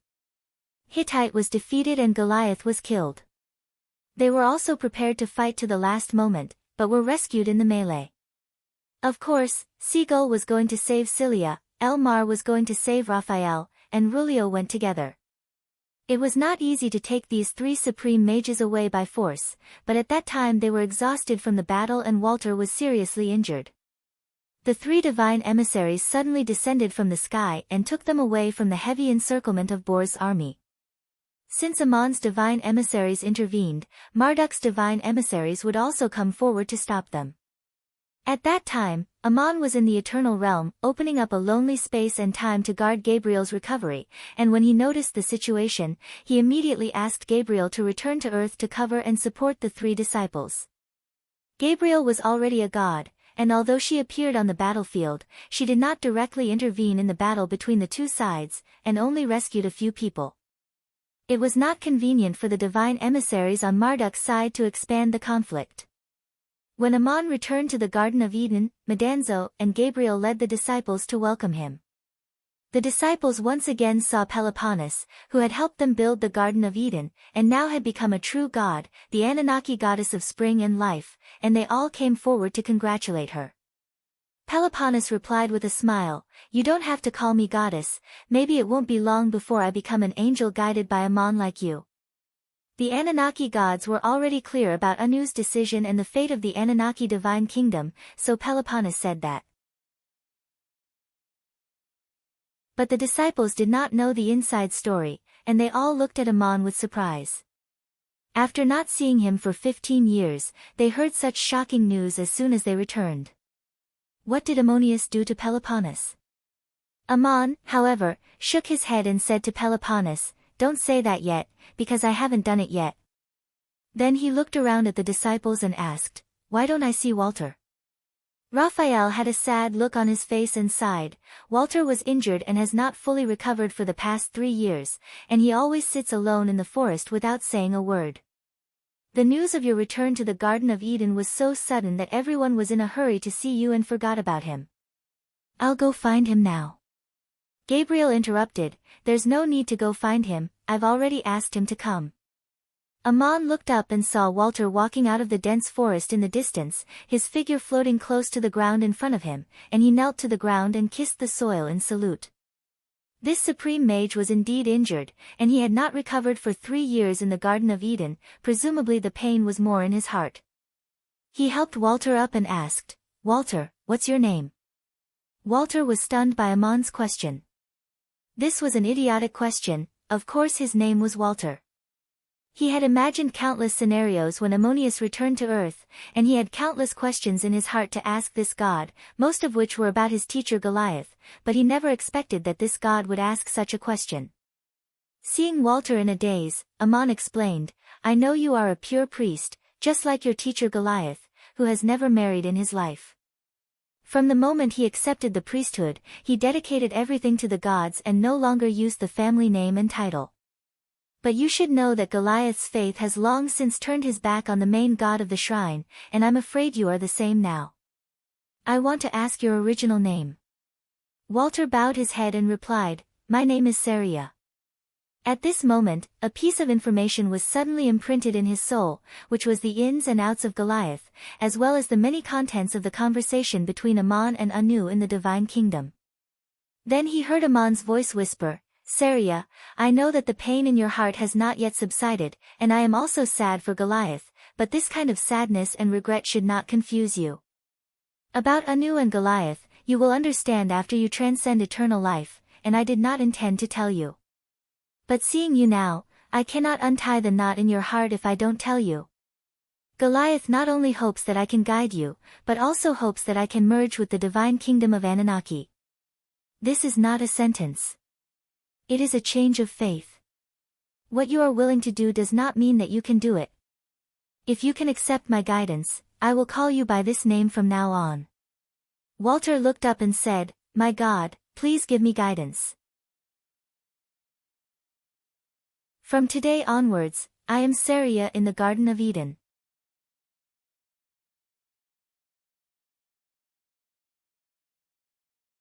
Chapter 279. 260, the years of missing Satan's Eliah and Raphael officially became disciples in the Garden of Eden, and Celia also entered the Garden of Eden at the same time. The Hittite kingdom had been destroyed, and Celia naturally did not want to go back.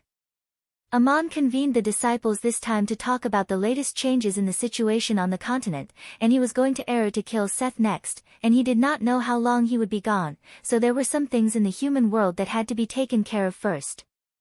The kingdom of Pots was now unstoppable, and the destruction of the Assyrian Empire seemed unstoppable, so Salem would face the same situation as the Assyrian Empire, completely surrounded by the territory of the kingdom of Pots. What should be done now? Ammonius needed to give an oracle. Ammonius told the disciples that the god that the kingdom of Pots believed in, no matter what his name was actually Marduk. He and Marduk had made an agreement many years ago that as long as he did not provoke him first, Marduk and his divine emissaries could not attack him, nor interfere with the choices of the people of Salem. In that case, the fate of Salem lay in the choice of Salem, and what the disciples of God guarded was only the faith left by Ammon, and there was no need to intervene in more things. Moses also asked Ammon on behalf of the Dushians. Of the 12 judges, Othniel, Ehud, and Gideon, all now had high-level achievements and were about to face the test of losing their power. Ammon had promised to guide them as Allah, and their faith had been firm and pure for many years. Could he guide them into the Garden of Eden and become official disciples? Ammon sighed to himself. The Dushians had thrived in such a dangerous living environment for thousands of years, practicing the skills of mining for generations, and the accumulation of their bloodline was indeed an extremely high talent. Of the 60 or so surviving clansmen, in addition to Moses and David, who had awakened the power of their origin, there were also the 12 judges who had awakened the power of two sides. Out of the 12 judges, 3 had already died in battle, and out of the remaining 9, 3 of them had already attained high-tier achievements. This was a shocking ratio. They were the essence of this clan that had been accumulated for thousands of years, and the most outstanding representative was, of course, Ammon. There were so many high achievers among just a few dozen people. Of course, it had something to do with the talent they inherited in their bloodlines. There were also 3 more important reasons. First, it was the skills they had practiced since they were young. Second, it was the experience of hardship. Third, it was the guidance of geniuses like Ammon and his disciples. However, although their descendants were much luckier than their ancestors, it was difficult for them to repeat such amazing achievements. Although the talents in their bloodline would still be inherited, the environment they lived in was completely different. They would no longer have to go through generations of cruel elimination in a closed town like their ancestors, nor would they have to go through so many hardships like the previous generation. Nowadays, the people of the town of Duk had become the new nobles of Salem, owning the best land and mines and living a wealthy and comfortable life. Many of the next generation no longer practiced the mining skills of their ancestors because it was very hard. Most of them had become mine owners and wealthy merchants, and they no longer had to work personally to mine ore and open the ore cores. In fact, the mining skills of the town of Duk and the guidance of the origin power had been taught by Ammon since the day of the founding of the city of Salem, awakening the power for the right people. The shrine of Ammonius and the shrine of Allah in Salem usually performed this duty. Whether people could obtain this luck depended not only on their talent, but also on their own luck and efforts. Ammon told Moses, "No matter what identity I leave the guidance in, it also contains faith, power, and thinking, and the secret of transcendence and eternal life is in it, but it will never be revealed. Whoever awakens this power and has pure faith can receive the guidance of the Garden of Eden, and that is your duty." Moses bowed and said, "My God, I understand, I will guide them to the Garden of Eden." Ammon then instructed, "They can come to the Garden of Eden and pursue the realm of transcendence and eternal life, or they can return to the cities on earth and continue to perform their duties in their original identities. They will know who I am when they come here, but they do not have to tell the people of Salem and my people." Because my guidance does not change because of my name, this is the test I left for the world. Aman said this not only to Moses, but also to the rest of the disciples. The guidance he left on earth contained the path of the origin power, but because people had different aptitudes, they may be awakened in magic, body arts, or the power of two sides. There was no difference in the guidance itself, it only depended on the recipient of the guidance, and any power that was cultivated to a high level could be verified by the origin power again and embark on the path of transcendence and eternal life. After giving these instructions, Aman took out 2 more divine artifacts, a horn and the sword he had always carried with him, the Eye of Sealing. He handed the horn to Raphael and said, "The divine kingdom I want to create is called Heaven, and the name of this divine artifact is called the Horn of Heaven. You have used it before, so you know what magic it has, and today I will give it to you, my disciple Raphael." Raphael knelt on the ground and took the Horn of Heaven. Aman then said to Sariah, "Continuing to guide you is my promise to Goliath, this sword has always been my weapon, symbolizing the power of guarding faith, and today I will give it to you, my disciple Sariah." The rest of the disciples showed envy and slight surprise, and Sariah, who did not fully understand the sword, knelt down and took it. Aman looked around at the disciples and took out the chariot of 7 winds. When he first got the chariot, he originally wanted to give it to Seagull, but now for some reason, he changed his mind and said to George, "You used to be a friend of Nietzsche, and when I was in the human world, you became my friend again, helped me a lot, and then followed me." This chariot of 7 winds symbolizes the victory of the gods, and also symbolizes becoming a different god. It is the trophy of the first god I killed with my own hands. You are the high priest of the temple of Isis, and it symbolizes that you have transcended your original faith and received another kind of guidance. Today I will give it to you, my disciple George. This was not the time to be modest, Aman's words were the will of the gods. Although he knew how precious and powerful this artifact was, George still accepted it. Finally, Aman took out the shadow-chasing lamp and said to Celia, "This shadow-chasing lamp used to be an artifact of the shrine, and it can trace the traces left behind by all kinds of messages and find the right path. However, the mages who once held it went astray. You are the princess of the Hittite kingdom, and now the Hittite kingdom is gone. It symbolizes the guidance of the path, so don't be confused about the future. Today I will give it to you, my disciple Celia." This shadow-chasing lamp was originally a precious artifact in the human world. Later, after being refined by Link, it appeared on many important occasions. When Aman became a god, he used his divine power to completely reforge it.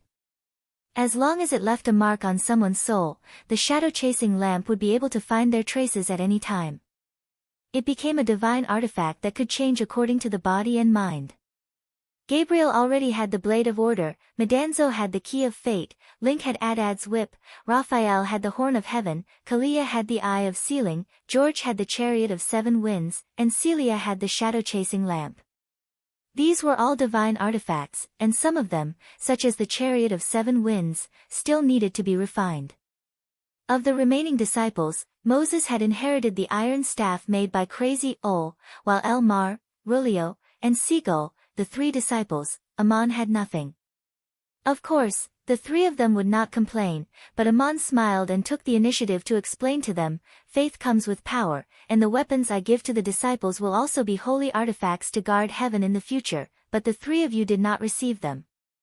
It's not that I'm biased, but I no longer have a god artifact in my hands. On the other hand, you were born as demons, so your strongest weapon is yourselves. Although the path of cultivation you've experienced is much more difficult and long than others, you can use your natural talents to forge your own god artifacts."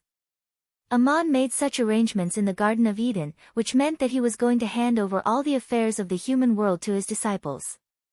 He was going to kill Seth in the future, create heaven, and merge the Ennead and the Anunnaki divine kingdoms, and no one knew how long it would take. After the disciples had dispersed, Yun Namna said worriedly, "Aman, you have given the disciples powerful weapons, so I can understand that you are worried about them, but you are not even leaving the Chariot of the 7 Winds and the Eye of Sealing, and you are going to kill Seth without a weapon. Are you really that confident?" Amon nodded. Yes, that is what I am going to do. Peloponnes said, You are worried about the disciples on earth, but I am worried about you. Amon smiled and said, Even if I am worried about them, they have to leave, and they have everything they have to face. Even if you are worried about me, I have to face it. Not bringing these weapons is just a confirmation for me, and it has nothing to do with killing Seth. Yun Namna added, The life of the gods is eternal, and waiting is nothing to me. But you have made arrangements for everyone, but have you forgotten that Wendy is still in the rose garden? She is not a god who has transcended eternal life, nor has she passed the test of endless life.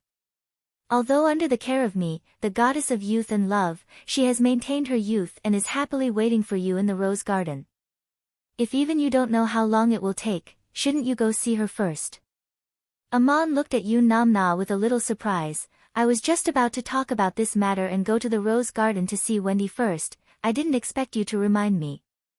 Yun Namna glared at him. Of course I have to remind you on her behalf. 15 years have passed in the human world, and she has even forgotten about time in the carefree rose garden, which is filled with the most beautiful flowers in the world, just waiting for you to admire them. Amon thought for a moment and said, With my current ability, although I can't let her transcend eternal life, I can turn a few days into decades in her soul. Since you mentioned Wendy, I thought of another person. I left a different guidance in his soul. All these years, he has been calling me non-stop. Before I leave the human world, I should go and do something.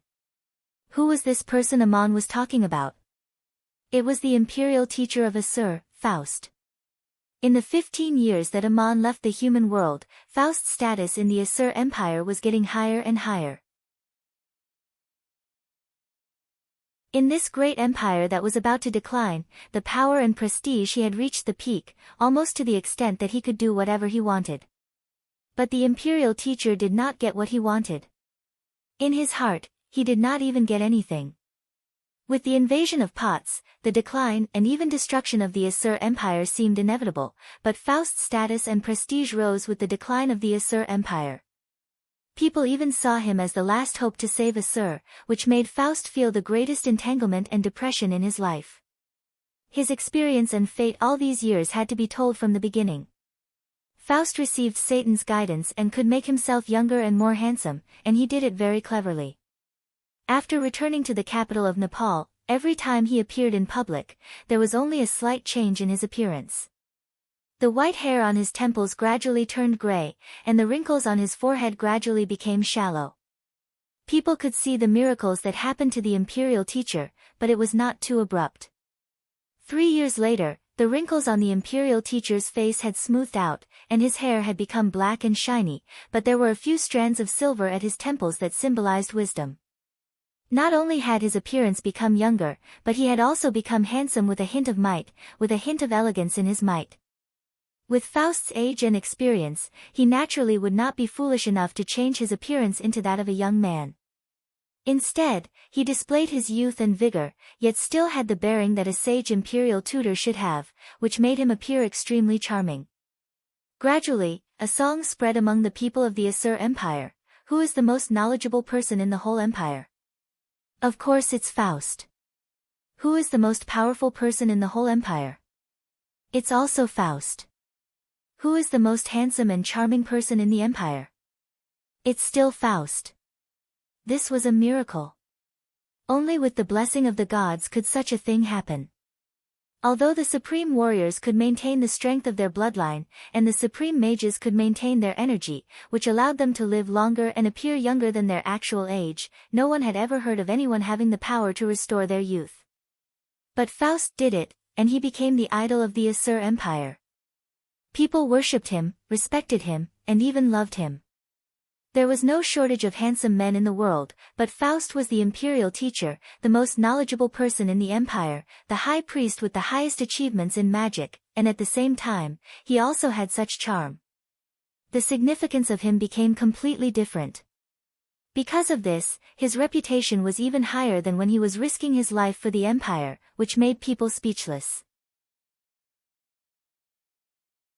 If someone spoke ill of Faust in a tavern, they might be beaten up by his admirers, and even if they were beaten up, they would not be able to find a place to reason with.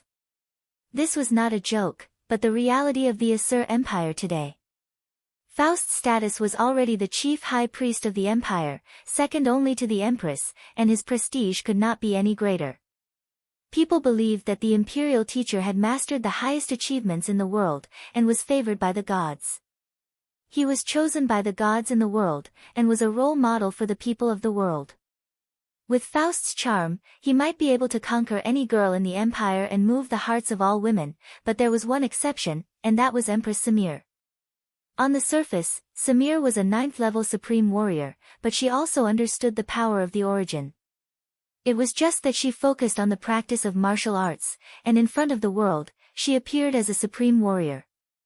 Although she did not know what kind of secret arts Faust had practiced, she knew that the imperial teacher must have done it by some means. He must have been guided by the gods. Faust's betrayal of Enril could be concealed from others, but not from Samir. The collapse of Adado's statue was not because he did not want to stay in Enril, but because the god had fallen. Samir knew this in her heart. A person who had betrayed the gods, but was still the chief high priest of the empire. He represented the gods in reading oracles to the people, and also represented the people in offering sacrifices to the gods. At the same time, he also practiced the power guided by another god. These were Faust's secrets, and Samir had never asked, because she also had her own secrets. But when she saw Faust, the feeling in her heart could not be the same as the people of the empire. Faust's prestige, in a sense, was also a potential threat to the position of the empress, but Samir was not worried that Faust could threaten her throne or her own safety. And Faust had repeatedly expressed his support and love for the empress in public and in private. So Samir did not change her attitude towards Faust. For her, an unchanged attitude was the greatest tolerance. But this was not the result that Faust wanted. He wanted to conquer the heart of the empress and obtain the love of the empress. As long as Samil wasn't a fool, she would be able to sense Faust's desire through various hints and confessions. However, Samil didn't have the heart to do so. No matter how old and handsome Faust was, he couldn't arouse the love in her heart. She understood Faust, more than anyone else in the empire. Perhaps it was because she understood him that she could not find him cute. Faust was her most important assistant in governing the empire, but an assistant did not necessarily become a lover. Faust had awakened his youth and vitality, becoming the most charming man in the empire, but he did not get what he wanted. This made him even more depressed. What was the point of all these achievements? If it was only to fulfill a man's desire, it did not matter what kind of woman he had in the empire. In the lonely long night, Faust thought of a girl. It was the girl who had accompanied him for many nights when he was in disguise in a large brothel a few years ago. She looked a little like Samir.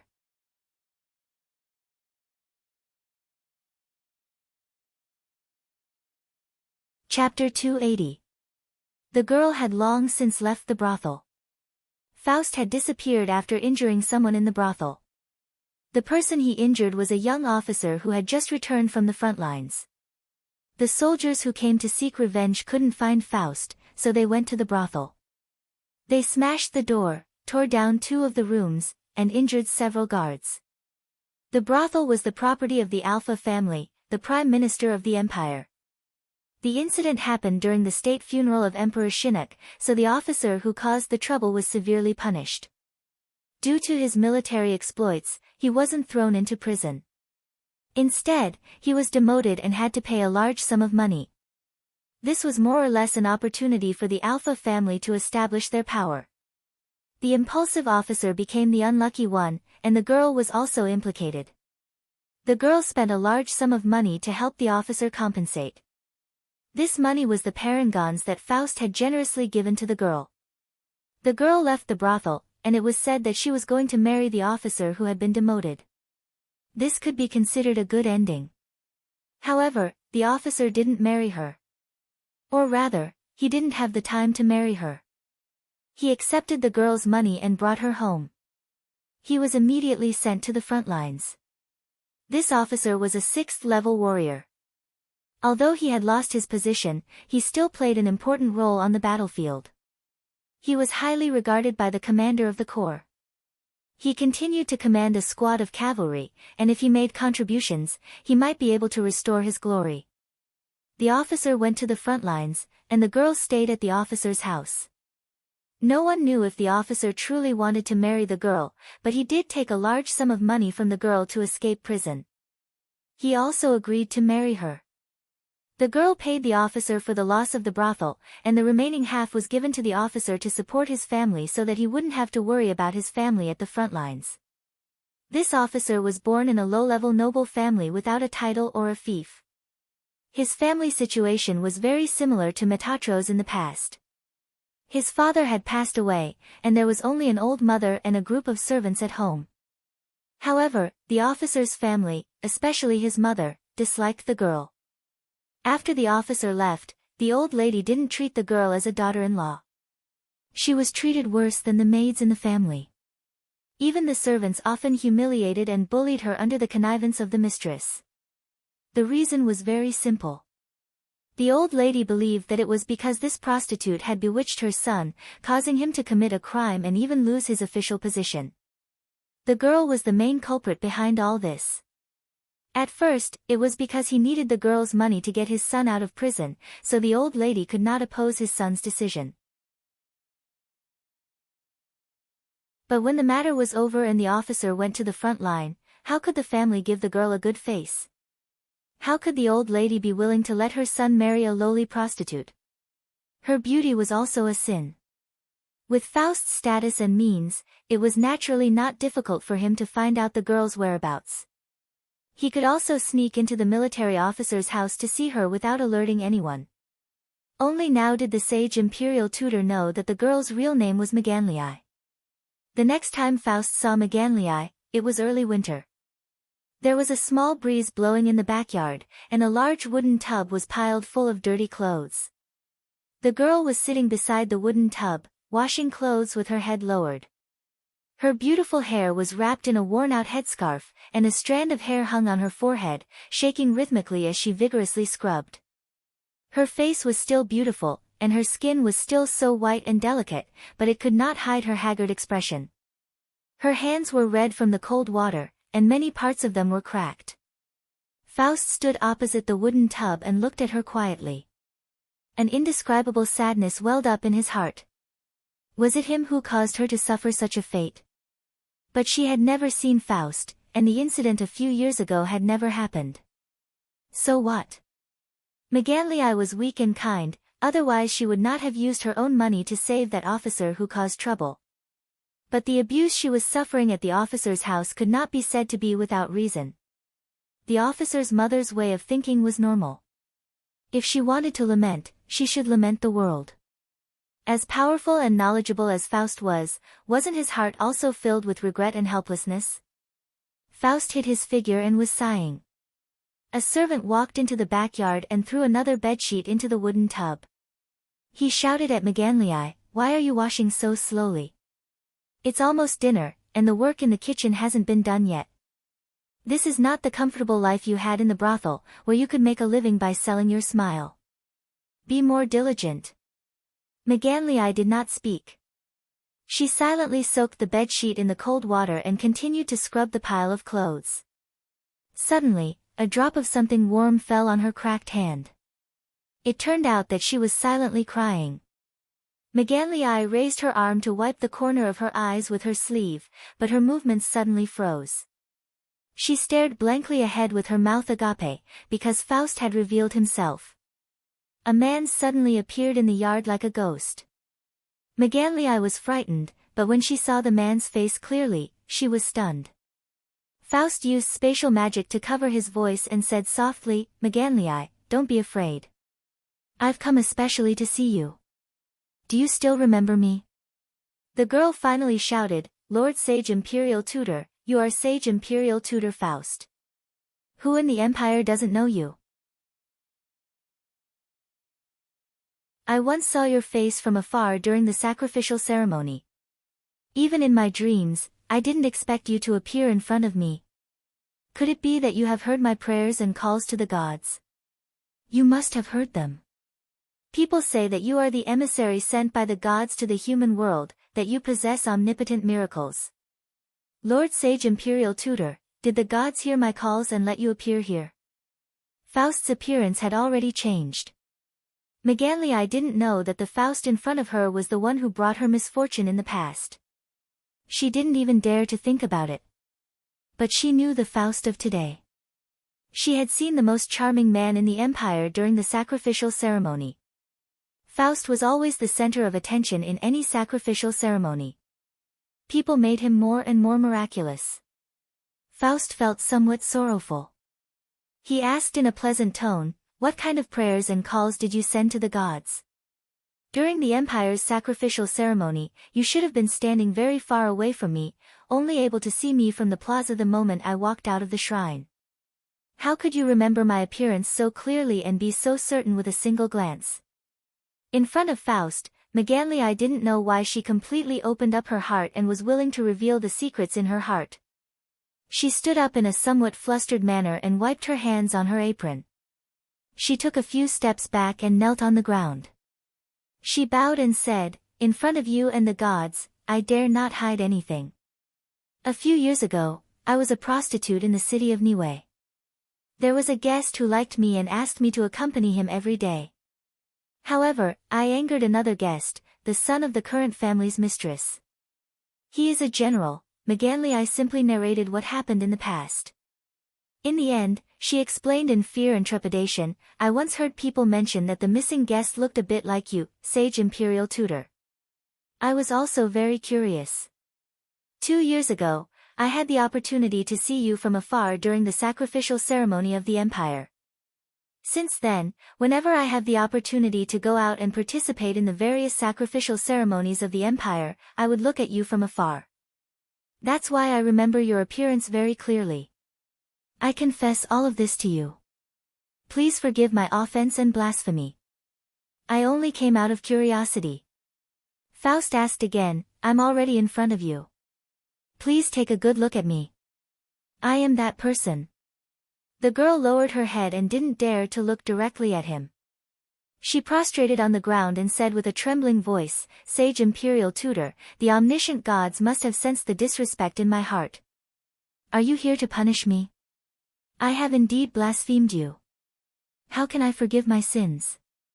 Faust sighed in his heart. He didn't expect that when he met Maganlei again, she would recognize him as Sage Imperial Tutor Faust even though she already didn't recognize him. Faust wanted to tell Maganlei that he was that person back then, but he didn't say it. Even if he said it, the girl wouldn't dare to believe him. Instead, she would be scared to death. He wanted to repent and beg for forgiveness, but he didn't have the courage to say everything. Perhaps there was no need to say anything. He was only thinking about how to make it up to this girl and redeem his own mistakes. Faust waved his hand, and an invisible force that was like a gentle embrace helped the girl up from the ground. He said softly, "Maganlei, I'm not here to punish you. You didn't do anything wrong either. It was the gods who heard your call. They sent me to help you and fulfill your wish. Please say your prayer to the gods in front of me." Maganlei's eyes revealed an almost crazed surprise. She clutched her chest and cried out in surprise, "Is this true? Great gods! The great Enril!" Faust's legs almost gave way. He almost lost his balance. This girl was still praising Enril in front of him. But he couldn't say anything. He could only perform a divine prayer to appease the girl's soul. He said non-committally, "Please say your prayer. What wish do you want the gods to help you fulfill?" Maganlei replied excitedly, "My prayer to the gods is that they can forgive my mistakes. If it weren't for me, Hism wouldn't have caused such a disaster and lost his official rank. I hope that the gods will bless Hism to be safe at the front lines and restore his glory. I also hope that Hism's family won't mistreat me again, so that I can live a stable life." Hism was the officer who had been demoted. Faust asked, "Is that all?" Maganlei lowered her head and rubbed her apron anxiously. I'm already very grateful that the gods can forgive my mistakes. I dare not ask for more. Faust nodded with a look of regret. He stared at Maganlii and said, "What do you mean by living a stable life? Hism once said that he wanted to marry you. Are you waiting for him to return home after he has rendered meritorious service on the battlefield and is reinstated? Please tell me the truth, there's no need to hide anything." Maganlii bit her lip and shook her head as if she had made up her mind. "No, I don't want to marry him, and I can't marry him." Faust asked again, "Oh, why is that? If I'm willing to help, I only need to ask someone to send a message. Hism will obediently marry you, and his family won't dare to disrespect you again." Hism replied in a weak voice, "I don't dare to hide anything in front of the gods. I have no doubt that you can do all this, but it's not what I want or what I can get. If that's the case, Hism won't marry me, but your message. I'm now clear that Hism doesn't really want to marry me. He just needs my money to help him get out of prison and settle his family. It was not without reason that his mother hated me. If it was any other mother, it would be hard for them to not think that way. These are my misfortunes, but I don't know how to get rid of them. So I call on the gods in my heart, but I don't get an answer. Today, I finally see you. The wisest sage imperial tutor in the entire empire, what should I do?" This question stunned Faust. He couldn't answer, just like he had too many wishes he wanted to fulfill, but he didn't know how to do it. With his status and means, there were many ways he could help Maganlii, but these were things that needed to be done by others. Maganlii's question clearly didn't mean that. She was asking Faust, the wisest sage of the empire, what should she do? In fact, with Maganlii's situation, she had already given her all and couldn't do any better. The girl's question seemed to have become Faust's own question. He called out to Shantian in his heart. What should he do in the current Asur Empire? Seeing that Faust was deep in thought, Maganlii carefully asked after a while, "Sage of the Empire, can you tell me?" Faust returned to his senses and took out a small bottle from thin air. He handed it to her and said, "This is a miraculous medicine. Apply a little before you go to bed every day. Within a few days, the wound on your hand will be healed. It will also make your hand more sensitive and your joints more flexible. If you want to know the answer, then try to do something first. Find an opportunity to tell the matriarch that you know how to knit and embroider. You can make a lot of money by processing the clothing and embroidery that the nobles like the most." Maganlii was puzzled. "I know how to knit and embroider, but I can't do it that well." Faust smiled, "I will find a way to teach you. I will imprint the skill into your soul. As long as you are diligent enough and skilled enough, you will be able to do it." Megan tears, "Thank you for helping me in this way, so that I can do more myself. I can do more. But I know the temper of the matriarch. If I can really do it, she will urge me to make more embroidery day and night. It is nothing more than a form of abuse to another form of abuse." Faust reminded her, "That depends on what you do. The skill is in your hands, and you must know how to use its value to improve your situation. For example, you can announce how much you can only embroider in a day, and that you need to rest well. If all of this is important to your matriarch, then you will naturally be able to improve your situation. But this..." Maganlii wanted to say something but stopped. She felt that there was something wrong with the method Faust taught her, but she couldn't tell what the problem was. She immediately bowed and said, "Thank you for your help, thank you for your guidance. You will hear my voice and know what to do. This way, at least you will have the opportunity to go out more often. I will see you again." When Maganlii heard the voice and raised her head again, Faust had already disappeared. In her hand was an exquisite medicine bottle, showing that everything that had just happened had really happened. Maganlii did as Faust said. She didn't know what method Faust used, but that bottle of medicine was truly miraculous. After the wounds on her hands healed, she became even more dexterous than before, and there seemed to be a voice in her soul that taught her superb knitting and embroidery skills. Finally, one day, she told Hism's mother about her skills.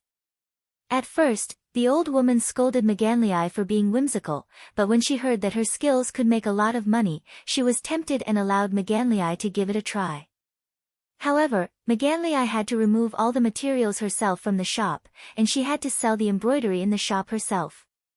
There was a voice in her soul that told Maganlii to go to a shop in Nive to remove the materials, and what kind of embroidery the shop would have her work done and pay her. Faust arranged such a small matter easily. He originally thought that even if he had to spend a lot of money to help the girl in secret, he would do something that would make her feel more useful. But what happened next was beyond his expectations. Faust naturally taught Maganlii the most brilliant skill, and the ornaments she embroidered were practically the most exquisite in Nive. They were loved by noble customers, and every piece was worth a lot of money. The shop did not have to worry about not being able to sell, and even accepted special commissions from Maganlii. In other words, there was no need for Faust to do much, and Maganlii could rely on her skills to make enough money. To the rich, this amount of money wasn't much, but the money that Maganlii earned from her craftsmanship was enough for an ordinary family to live comfortably. Therefore, Maganlii didn't have to do heavy work day and night. As for knitting and embroidery, Hism's mother naturally wanted her to do as much as possible. Sizime's mother naturally wanted her to make as many as possible, preferably day and night. But Maganlii answered according to what Faust had taught her, these are all custom-made ornaments by the lords of the clan. If they are accidentally damaged, we will have to pay a lot of money. I must rest well before I can finish them. Maganlii's situation in Hisham's house was much better than before, but she still did not have a good time. Every day, apart from resting and eating, she had to work on one fine piece of embroidery after another at the old lady's urging. But the kind girl still prayed devoutly every night, expressing her gratitude to the gods and Faust. One night, the girl heard Faust's voice again. You don't owe this family anything, and you have given them everything you can. Why don't you leave? Maganlii replied, I have no home. Where can I go if I leave? With your current skills, you can definitely support yourself. You can work on as many embroidery as you want every day, and then do what you want to do. Maganlii was silent. She was obviously moved, but also worried. Finally, she sighed and replied, I can't do that yet. I promised Hism to take good care of his mother. This is my promise. Even if I want to leave this house, I will have to wait until he comes back. Because of me, he lost his position, which means he lost his generous salary. It will be difficult to maintain the family's life as before. When he regains his position, everything will be like before, and I will have made up for my mistake. Faust advised again, what happened back then was not your fault. Hism drew his sword and caused trouble because of his impulsiveness, anger, jealousy, arrogance, and arrogance. Why do you blame everything on yourself? The girl thought silently, but still replied, what you said is reasonable, but I have already promised. Although I will not marry him, I will wait until he comes back, and then I will follow your advice and leave this place. The dignified sage Faust, who had so many military and national affairs to deal with, spent so much time and effort on Maganlii. It was more or less because of a kind of atonement and compensation. This girl symbolized the secret in his heart, the secret of the empire's chief high priest, who was revered by the people. It was like the brand of Satan lurking in his heart. Faust had many ways to help Maganlii, but only according to her own wishes. This was also a kind of self-compensation and redemption. He wanted to let Maganlii find happiness in life step by step, but before he could make more arrangements, the outbreak of war made him busy. First, the kingdom of Potsdam annexed Elam, a weak kingdom to the north of Assyria. Then, Hittite and Assyria joined forces to repel Cyrus' attack on the northern front. Then, Cyrus, the king of Potsdam, sent Supreme General Darius to attack the 6 city-states ceded to the Assyrian Empire from the south. The Assyrian Empire was defeated, and all the territory it had expanded during the Cynic era was lost. The army of Potsdam established a new province, cutting off the connection between Assyria and Babylon, and then annexed the Hittite kingdom, completely surrounding the plains of Duk and the Assyrian Empire in its territory. Although the war had not spread to Assyria itself, anyone with a discerning eye could see that the fate of the empire was in danger. What made Faust speechless was that the more setbacks the Assyrian Empire suffered on the front lines, the more important his position in the empire became. The people saw this seemingly omniscient and omnipotent sage as the last hope to save the fate of the empire. Empress Samir, who was at her wits' end, became more and more dependent on Faust, asking him for advice on everything. Faust had never been so strong after receiving the power of Sudan, but facing the situation the Assyrian Empire was in, he had never felt so weak. He had no way to save the Assyrian Empire, but his knowledge and wisdom allowed him to see the situation more clearly than anyone else. Knowing that there was no way to save the Assyrian Empire, but he still made all his efforts in vain, accepting the praises of the people every day, looking at the fervent expectations in the eyes of the people, Faust's mood could be imagined. He felt very tired, not because his body and energy could not take it, but because there was a sense of helplessness in his soul. The most charismatic man in the empire was once again willing to indulge himself in the depths of his heart, even if it was just for a moment to escape, to find a trace of comfort. He once again took possession of Maganlii. Yes, he was the one who seduced her. Not to mention how irresistible Faust's charm was now, he was like a god in her heart that she could not refuse, and she was more than willing to obey his will.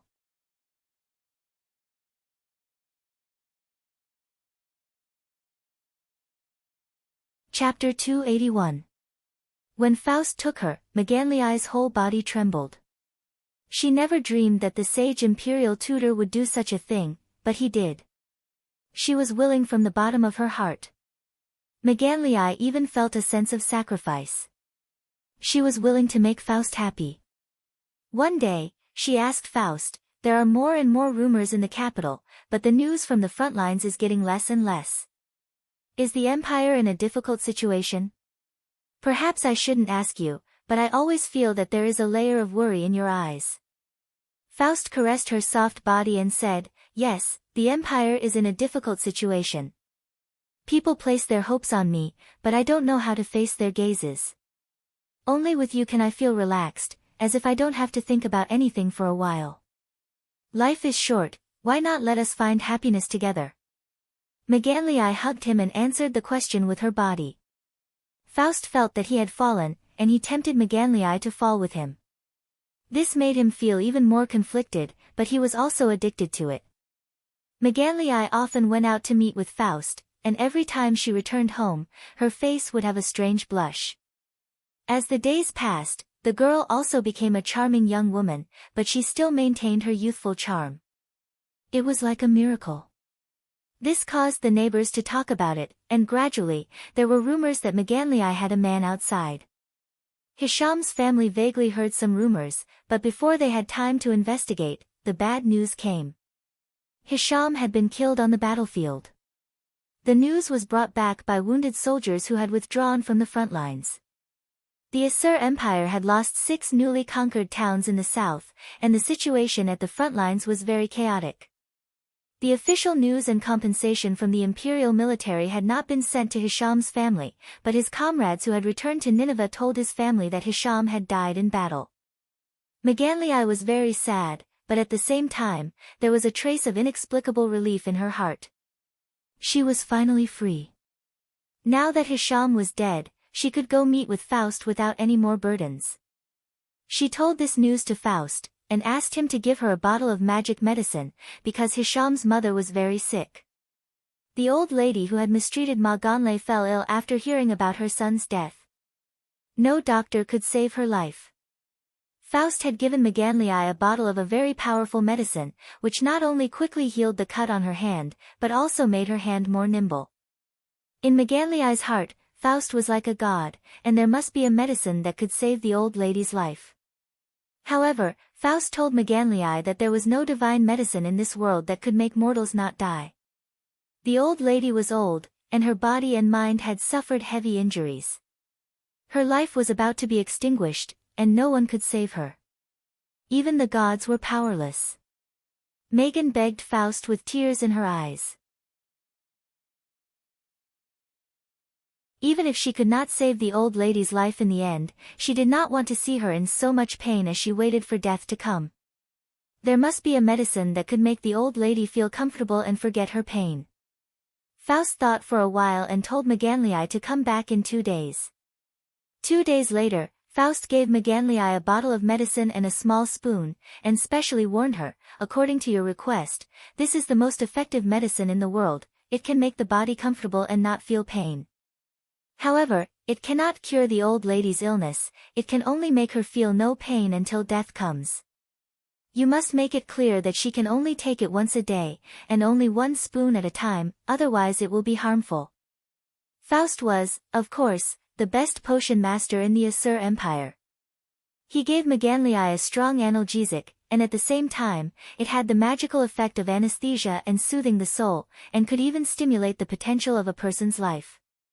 However, it must not be taken in excess, otherwise it would cause an illusory pleasure, and not only was it easy to become addicted, it could also endanger one's life. The method of making this medicine was a secret of the temple, and it was very precious. Usually, only noble generals with high status on the battlefield would carry it with them. It could make a warrior forget the pain in battle, and temporarily release the greatest potential. Temporarily unleashing his greatest potential. If he was seriously injured, this painkiller could save his life at a critical moment. The bottle in Maganlii's hand was personally made by Faust, so it was naturally the best. When Maganlii returned with the medicine, Faust said again, since Hism is dead, you are also free. Now that you are free, leave that family. You don't owe them anything.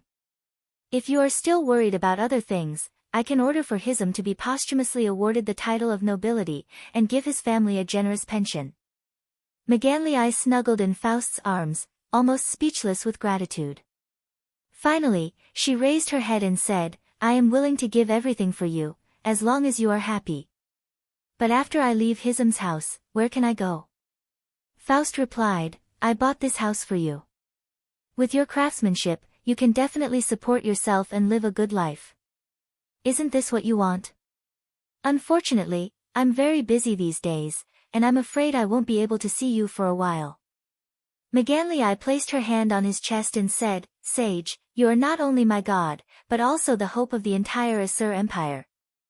Although I don't know much about national affairs, there are so many wounded soldiers returning from the front lines, and the atmosphere in Nineveh is getting more and more tense.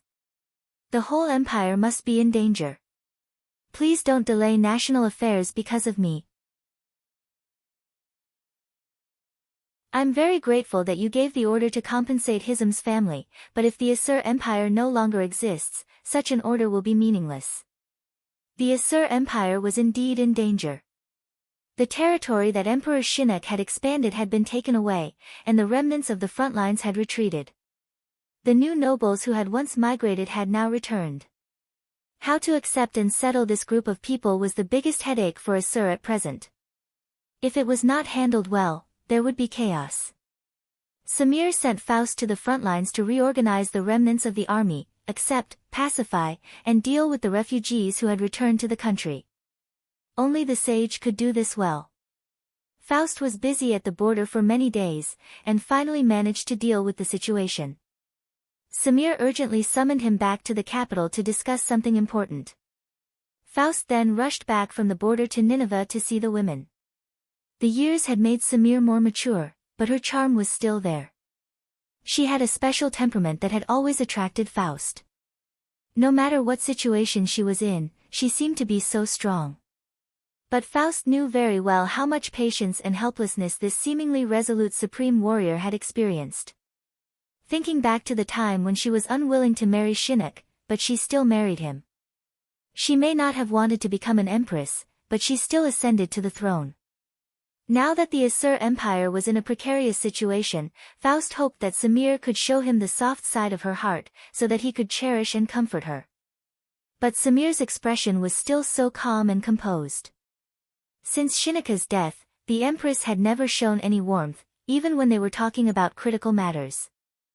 Samir first expressed her condolences to Faust for his recent hard work, and then casually mentioned, "I heard that you spoke to the military, and generously compensated an officer named Hizam, and conferred a posthumous title on him."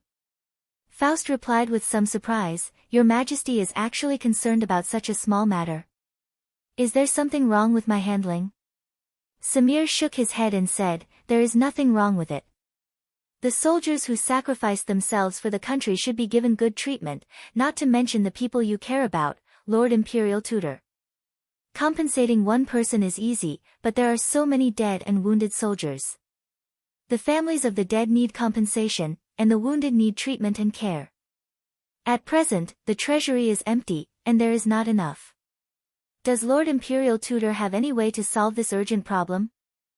Faust frowned and said, "We have lost the property and taxes of 6 cities, and there are so many wounded soldiers that need to be settled, and so many families that need compensation. Taking out such a large sum of money at once is beyond the financial capacity of the empire. But there is no other way. At present, there is only one way. Perhaps we can try." Faust's suggestion was to recoin. The Asur Empire would issue a new currency to replace the parangons and gold that could be used in all the countries of the continent, and then compensate the soldiers in the form of imperial currency. This could temporarily tide over the crisis. Samir frowned and asked, "Will this really work?" Faust replied, "It will definitely work. It can temporarily solve the financial crisis. But the consequences may be very serious, and it will cause prices to skyrocket. Money has to buy things in order to have value. If the Asur Empire cannot regain its prosperity, what we are doing today is no more than giving a sick person a dose of anesthetic and painkiller, and it is harmful to the body." Samir sighed, "But even knowing this, we still have to do it. Just like that patient, if he does not take this dose of medicine, he will immediately die from the pain. If he takes this medicine, although it is harmful, there will be other ways to treat him in the future. Lord Imperial Tutor, how can we eliminate the consequences of doing this in the future?" Faust muttered, "If the Asur Empire can regain its strength, increase its production, and prosper, it will naturally be able to digest the disaster." Samir looked straight into his eyes and asked, "Lord Imperial Tutor, the most knowledgeable person in the entire empire. Wisest man, do you think the Assyrian Empire can wait for that day?" Faust was silent, not daring to meet the Empress's gaze. He lowered his head for a long time before replying, "If the Asur Empire does not exist, will your Majesty still need to consider so many problems? We can only solve the problem in front of us first, and there may be a turning point in the future." When he said these words, Faust's heart was filled with pain and helplessness. His life's ambition was to use his knowledge to bring prosperity to the Asur Empire. In the process, he would also achieve his ideals and pursuits. But now, the prescription he prescribed for the financial crisis of the Asur Empire was a poisonous and bitter medicine. Although it could temporarily maintain the empire's operations, it would bring suffering to the people. To be honest, this suffering was not caused by Faust, nor was it caused by the prescription he prescribed. It was the inevitable consequence of the Asur Empire's defeat and decline. Faust was only trying to maintain the financial crisis of the empire, and gave a patient a dose of anesthetic to temporarily relieve the pain. He knew the cause and effect of everything, but that was the only thing he could do. Samir's voice was full of regret, and she asked again, "Faust, even you are feeling despair. Are you going to give up?" This was the first time she called him by his name. Faust shuddered and raised his head, "No, I am not willing to give up. As long as your Majesty is still alive, I will do everything I can. Samir, you should know my heart. The fiery love I have for you has never been extinguished. Everything I do is not only for the empire, but also for you." He also called Samir by his name, finally expressing the love in his heart. Samir was slightly moved, but she quickly regained her composure. She lowered her eyes and said, "Lord Imperial Tutor, I have always known what you are thinking, but please don't say anything more. I respect and thank you, but I don't have the feelings you are looking for in my heart. After Seneca's death, I inherited the throne, but I have to watch the country fall in my hands. Is this the punishment of the gods? Faust could not help but stand up and take a step forward. Do you want to give up the throne? Forgive me for being bold, but I can see that you are not willing to sit on this throne. If you hand over the throne to Seneca's son, I am willing. What is he willing to do? Before he could finish, Samir waved her hand and interrupted him. She regained the majesty of an emperor and said resolutely, I will not give up the throne at this time and let someone else be the ruler of a fallen country. I will do everything I can to save Assyria, even if it is beyond saving. Lord Imperial Tutor, are you willing to do the same? Not for me, but for yourself. Faust placed his hand on his chest and said, Of course I am willing to work for the prosperity of Assyria. This has always been my vow. Your Majesty, what do you need me to do? Samir looked up at him with an indescribable expression. She slowly replied, I am thinking about something. Perhaps it is the last hope to save Assyria. I will ask for your help when I have thought it through. Oh, there is one more thing I forgot to tell you. Something happened to Hismu's family not long ago. Hismu's mother died from overdosing. The servants accused Hismu of taking in a prostitute named Maganlii. It is said that she poisoned the matriarch's mother to death. Faust was shocked. He did not have the time to ask Samuel how he knew about the case. He blurted out, How is that possible? What happened to Maganlii now? Samuel looked at him and answered unhurriedly, I don't think it's possible either. The sheriff who investigated the case found the medicine she gave to matriarch. It turned out to be the magic medicine that only the honorable noble generals could receive from the temple. But no matter how they interrogated her, Maganlii did not tell them who gave her the medicine. She only said that a miracle happened and that it was a gift from the gods. Lord Imperial Tutor, what do you think of this case? Faust replied, The medicine is real.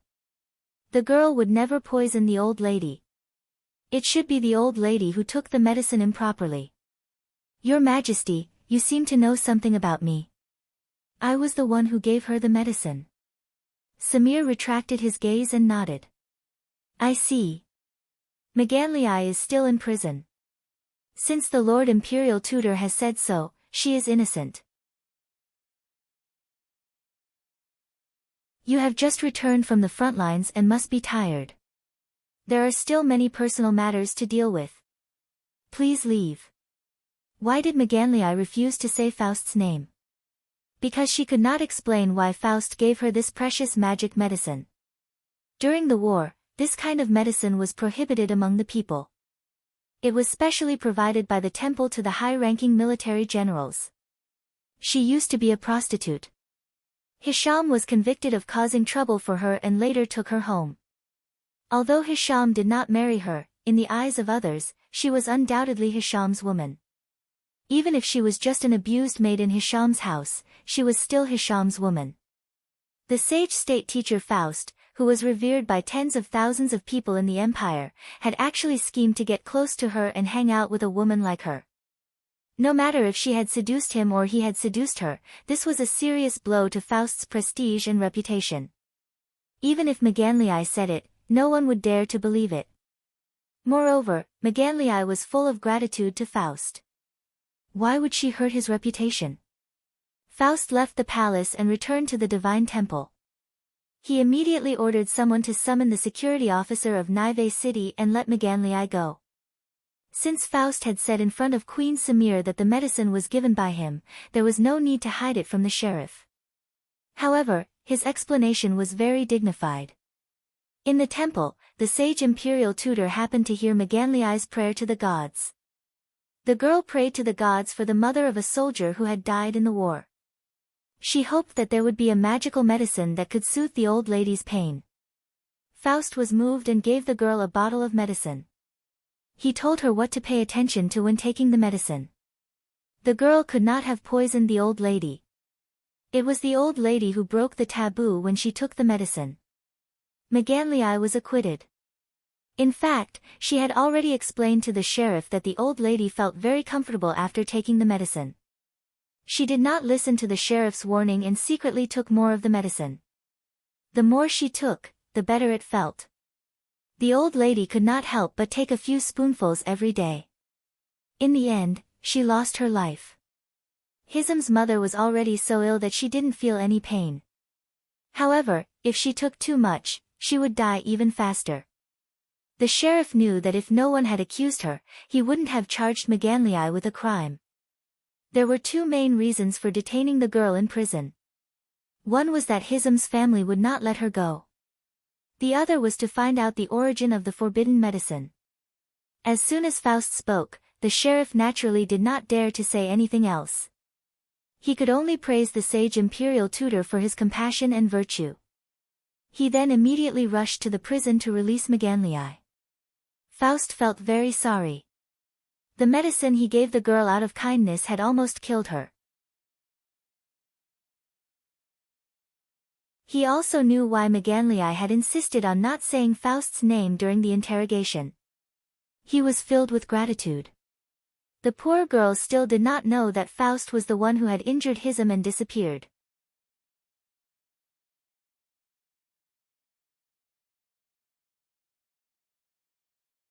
Chapter 282. Samuel was clearly hinting that she already knew what Faust had done. Was this an expression of sincerity or a warning of dissatisfaction?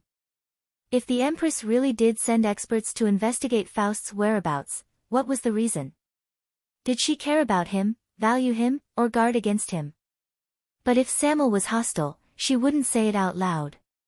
Could it be a kind reminder? In the current situation, Faust's reputation were very important to the people of Assur. The Empress didn't want him to cause any scandal, right? That should be the case. This was the most reasonable explanation. Based on absolute reason, Faust shouldn't have gone to see McGanley at this time, but he couldn't help it. Faust knew that McGanley couldn't return to Hism's house after being released from prison. She could only go to the courtyard where they had their rendezvous. So, under the afterglow of the setting sun, Faust disguised himself and quietly left the shrine. After going through so many days in prison, how was McGanley doing? He should comfort her and apologize to her. In a sense, it was him and his identity that brought her this disaster. As he suspected that Empress Samir had sent a master to spy on him, Faust carefully paid attention to the passers-by around him. He disguised his face and activated detection magic to observe his surroundings at all times. He believed that no one in the Empire could follow him without being detected. He didn't find anyone following him along the way. Even if there was, the most outstanding archmage in the Empire had plenty of ways to shake them off. The timing of his visit was very coincidental. McGanley had just been released and was rushing to the courtyard where she and Faust often met. That was the only place she could go from now on. Faust walked past a shop, turned a corner and entered a secluded alley, just in time to see McGanley's back from afar. McGanley was wearing tattered clothes, and there were a few dried leaves stuck to her hair. She stretched out her hand to open the door. At that moment, a person suddenly rushed out from the opposite corner and shouted at McGanley, "You shameless whore, I'll make you pay with your life." Faust had met this person many years ago. Back then, he was a handsome young officer. But now, his figure was visibly plump, and he had a messy beard. He wore tight clothes and a short sword hung from his waist. This was Hism, who had been wounded by Faust.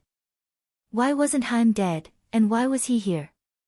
In fact, Hism's family had not received any official notification from the Assyrian military.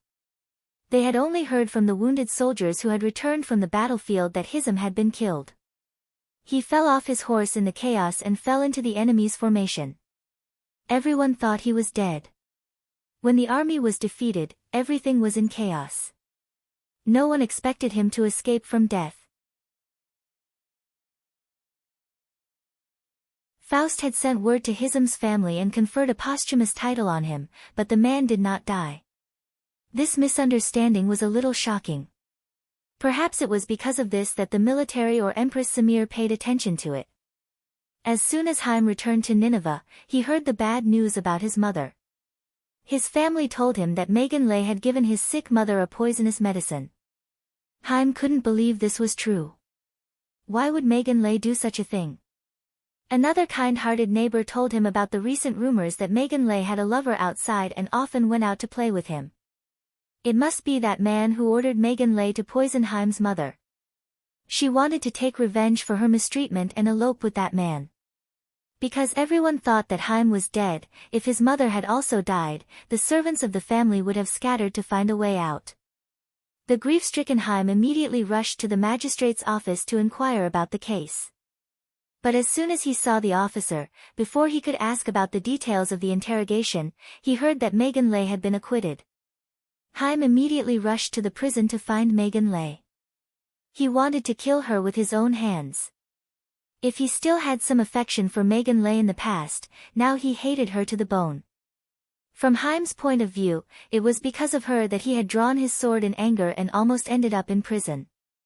It was also because of her that he had saved her from the fire pit of a brothel and brought her home. He had even said that he would marry her. But Megan Lay had bitten the hand that fed her. Not only had she seduced a man outside, but she had also been incited by that man to kill his mother. By the time he returned from the battlefield, his family had already been destroyed. Grief and resentment had drowned Haim's reason.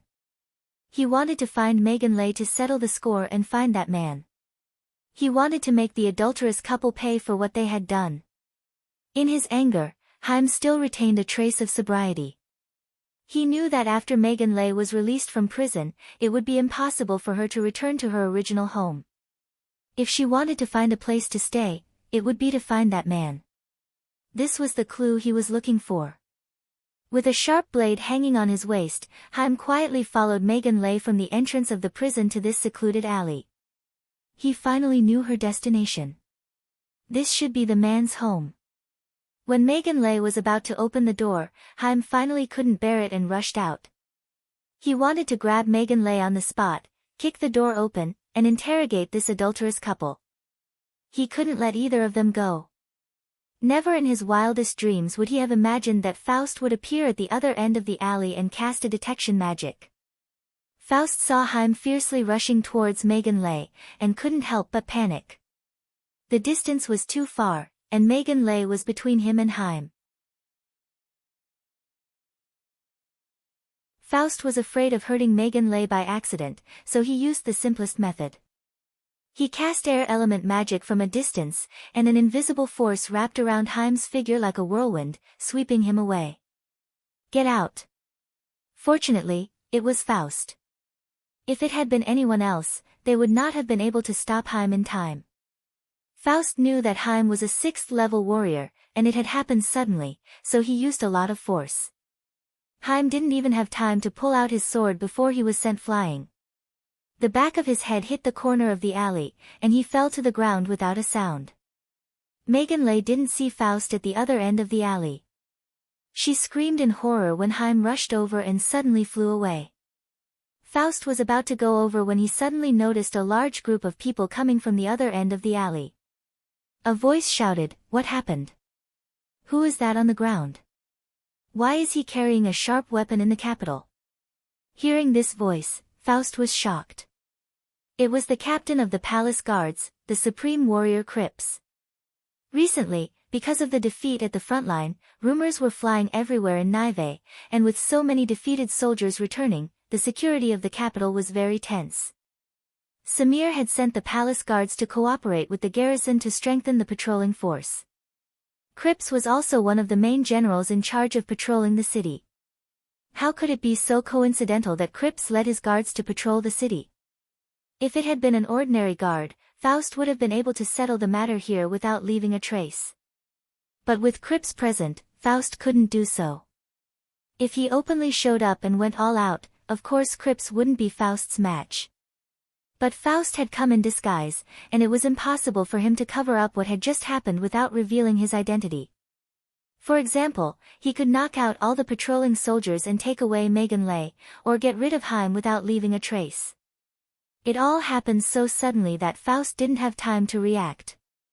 Attacking a city patrol in the capital was a crime of rebellion. If Faust really did make a move against the Crips, then even the entire street would be torn down. It was impossible for such a huge commotion to not expose his identity. Faust had another option, and that was to reveal his identity and explain to Crips what had just happened. But he hesitated. Why would the dignified chief high priest of the empire come here in disguise? What was going on between him and this girl?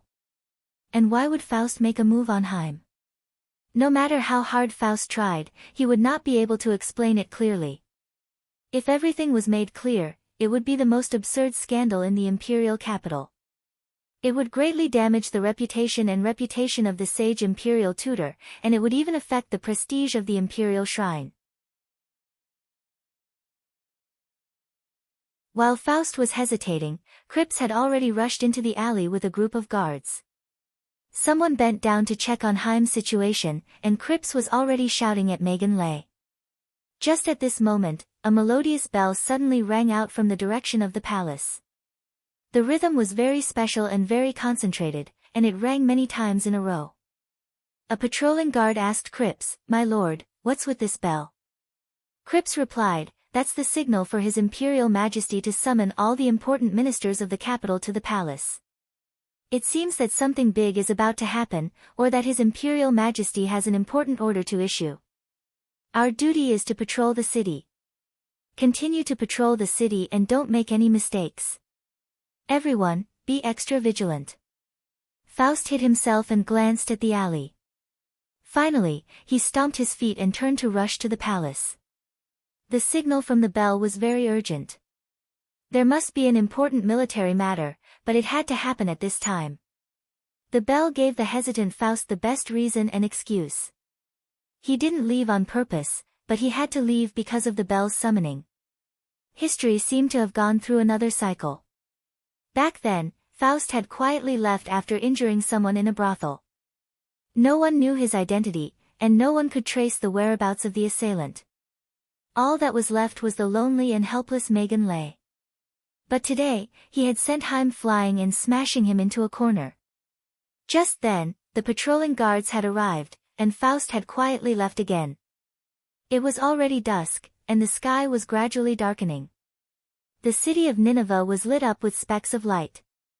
All the ministers of the imperial capital who were above the rank of deputy head had already rushed to the great hall of the imperial palace. Everyone was asking what had happened, but no one knew. Seeing that Faust had arrived, everyone asked the sage imperial tutor, but Faust was also confused. At this time, Samir finally entered the hall, surrounded by the servants. She ascended the throne and specially gave Faust a seat to the left of the Empress throne. Empress Samir announced two things. The first was that, under Faust's suggestion, she would issue new coins to solve the urgent financial problems of the empire.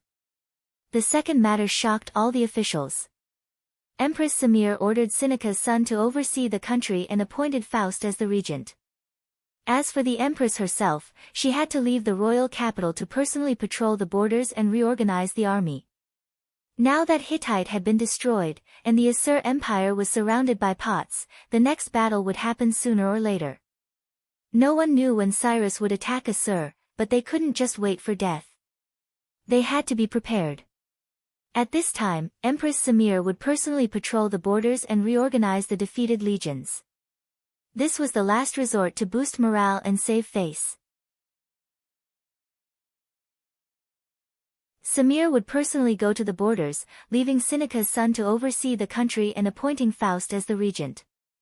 This was also a precautionary measure. If anything happened to Samir, the country's affairs would be handed over to Faust, and Faust would help the new emperor succeed the throne.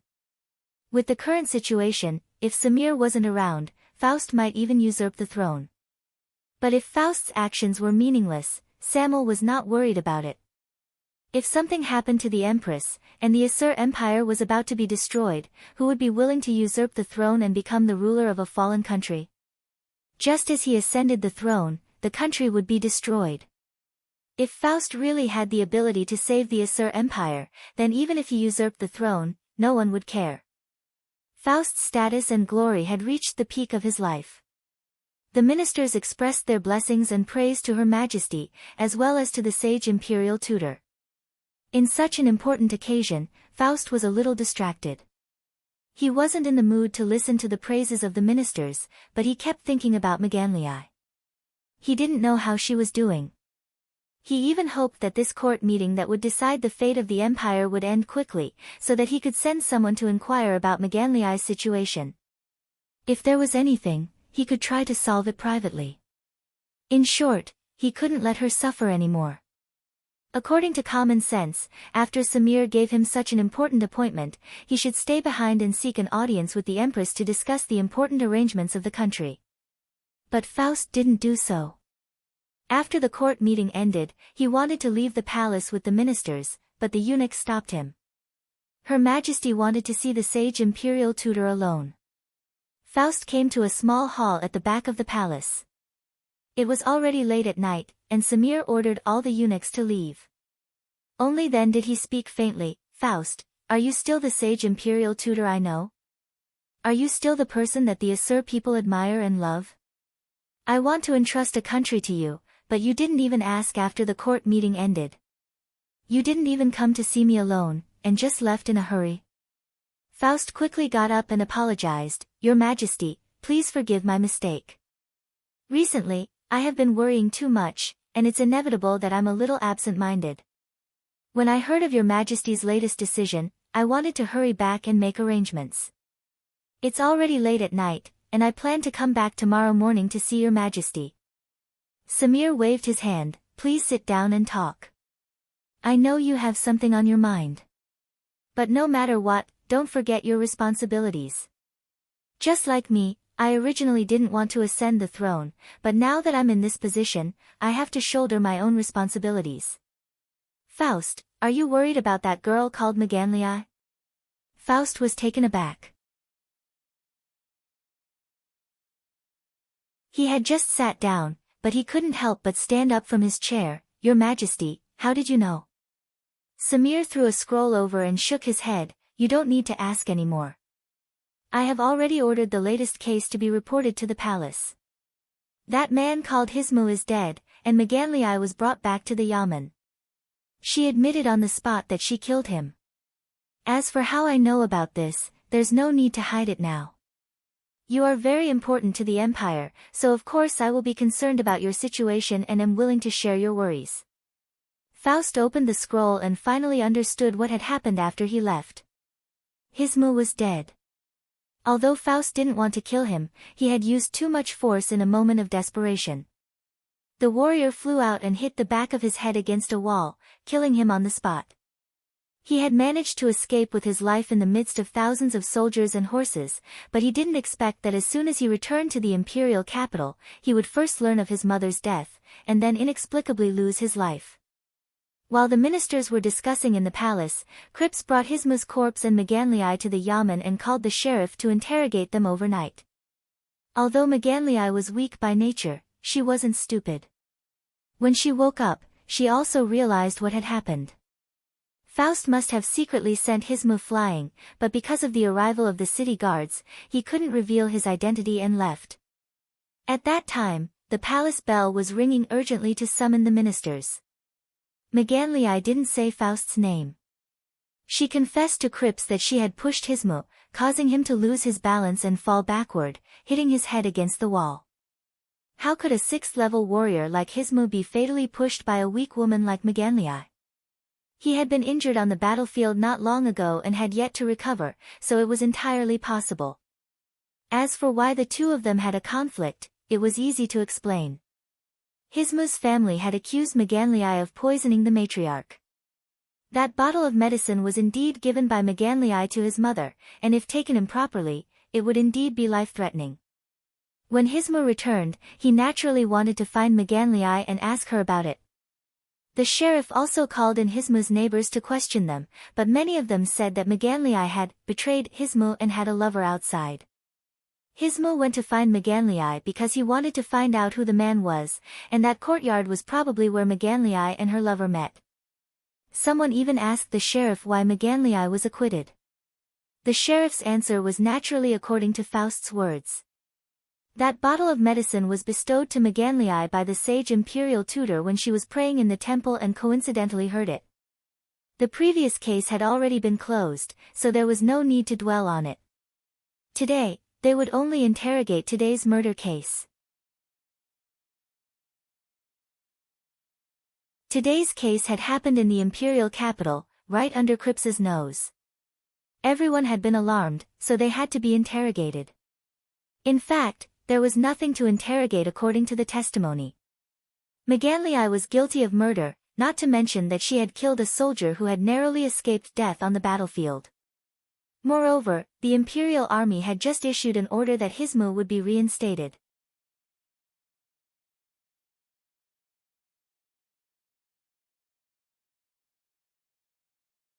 Chapter 283. Yen was reluctant to say that Megan Tier's actions were self-defense, because Haim didn't even draw his sword when he died. Under the agitation of the crowd, no one was willing to defend her. The magistrate asked who McGanley's lover was. McGanley, on the other hand, was determined not to say anything. She only said that she had accidentally killed Haim and was willing to accept all the punishment. It had nothing to do with anyone else. This was what had happened. The trial of the case was very quick and concluded on the spot. Crips immediately ordered the trial documents to be sent to the imperial palace. In fact, the appearance of this supreme warrior was not a coincidence. Queen Samir was also paying attention to Faust, but she did not send anyone to follow Faust. Instead, she sent someone to guard the place where McGanley was about to go. As for the courtyard that Faust had secretly bought, Her Majesty the Empress had long known about it. Faust looked at the document, his fingers involuntarily trembling. Samir continued unhurriedly, although for the nobles of the empire, they will always have a way to settle this in private. However, if the witness and material evidence are conclusive and fall into my hands, I will not let them off lightly. It's a pity that you're different, Imperial Tutor. It's for the best that the lady is willing to plead guilty, and it won't affect you. Especially at a time like this, I don't want any mistakes to affect my plan. The fate of the Assyrian Empire will soon be decided, and your role is too important. What did Queen Samir mean? She first stated a fact. It was not that many of the nobles in the empire had not done similar things. If one had the status and authority of Faust, it would not be a big deal if it was someone else. There would always be a way to settle it privately, and the sheriff would not really be able to trace it back to those nobles. However, taking bribes, bending the law, and taking advantage of men and women, even if people knew about it, they couldn't put it out in the open. Some things just couldn't be found out on the surface, because after all, there were imperial laws. In a situation where the evidence was conclusive and public, no matter who it was, they would be punished according to the law. As for those lords with power and influence, they naturally had ways to escape the punishment of the law. For example, if another person had done something similar, and some lord had seduced someone else's woman, and the master came to settle the score, and this lord accidentally killed the master, how would he be dealt with then? First of all, they could make a fuss about the confession, bribing witnesses, or using their power to coerce bystanders to give false testimony to prove that the person was not murdered. Or he could frame an innocent person to take the blame and find another scapegoat after being tortured by the sheriff. But no matter how it was handled, this lord should be innocent in the trial process, even though everyone knew he was guilty. But Faust's situation was different. His prestige and reputation did not come from his position alone. There had been many high priests in the history of the Assyrian Empire, but none of them could compare to Faust. Faust was now a spiritual totem in the Assur Empire, a symbol of divinity. He could never and would never let such a thing happen to him. This had nothing to do with the official trial in the human world, nor was it a verdict of guilt or innocence in the court. Fame was one of Faust's achievements, and it was also his foundation. But this case was very special, because the victim was a nobleman, an officer who had killed the enemy on the battlefield and returned with injuries.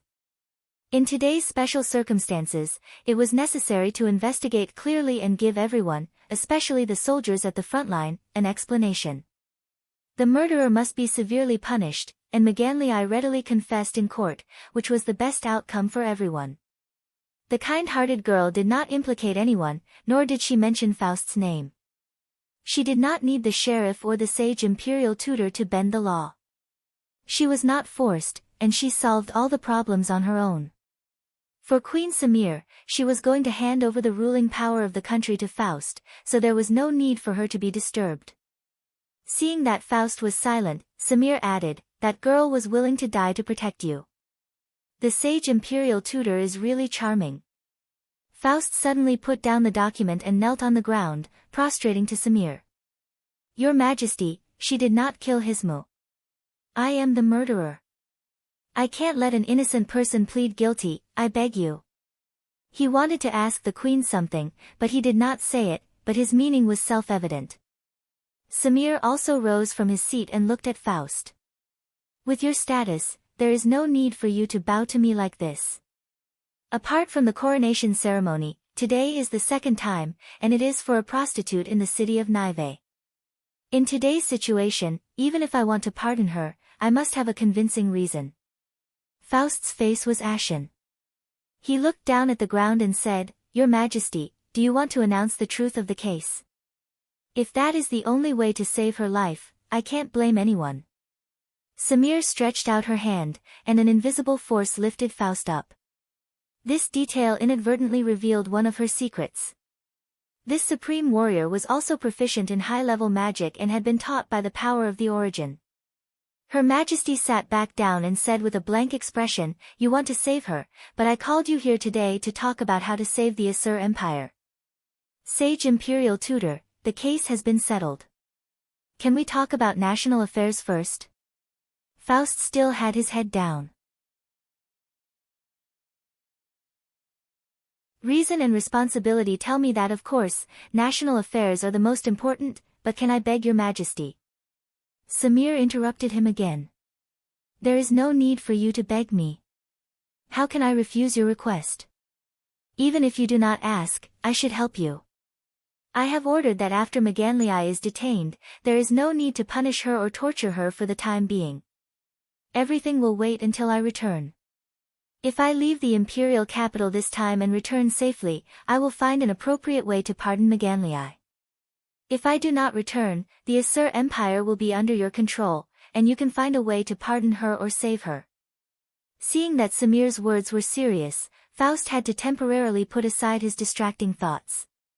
He stood there and asked, "Your Majesty, I feel that this time you are not just going to the border to inspect. Is there some secret operation that you want to carry out personally? If you still trust me, please tell me."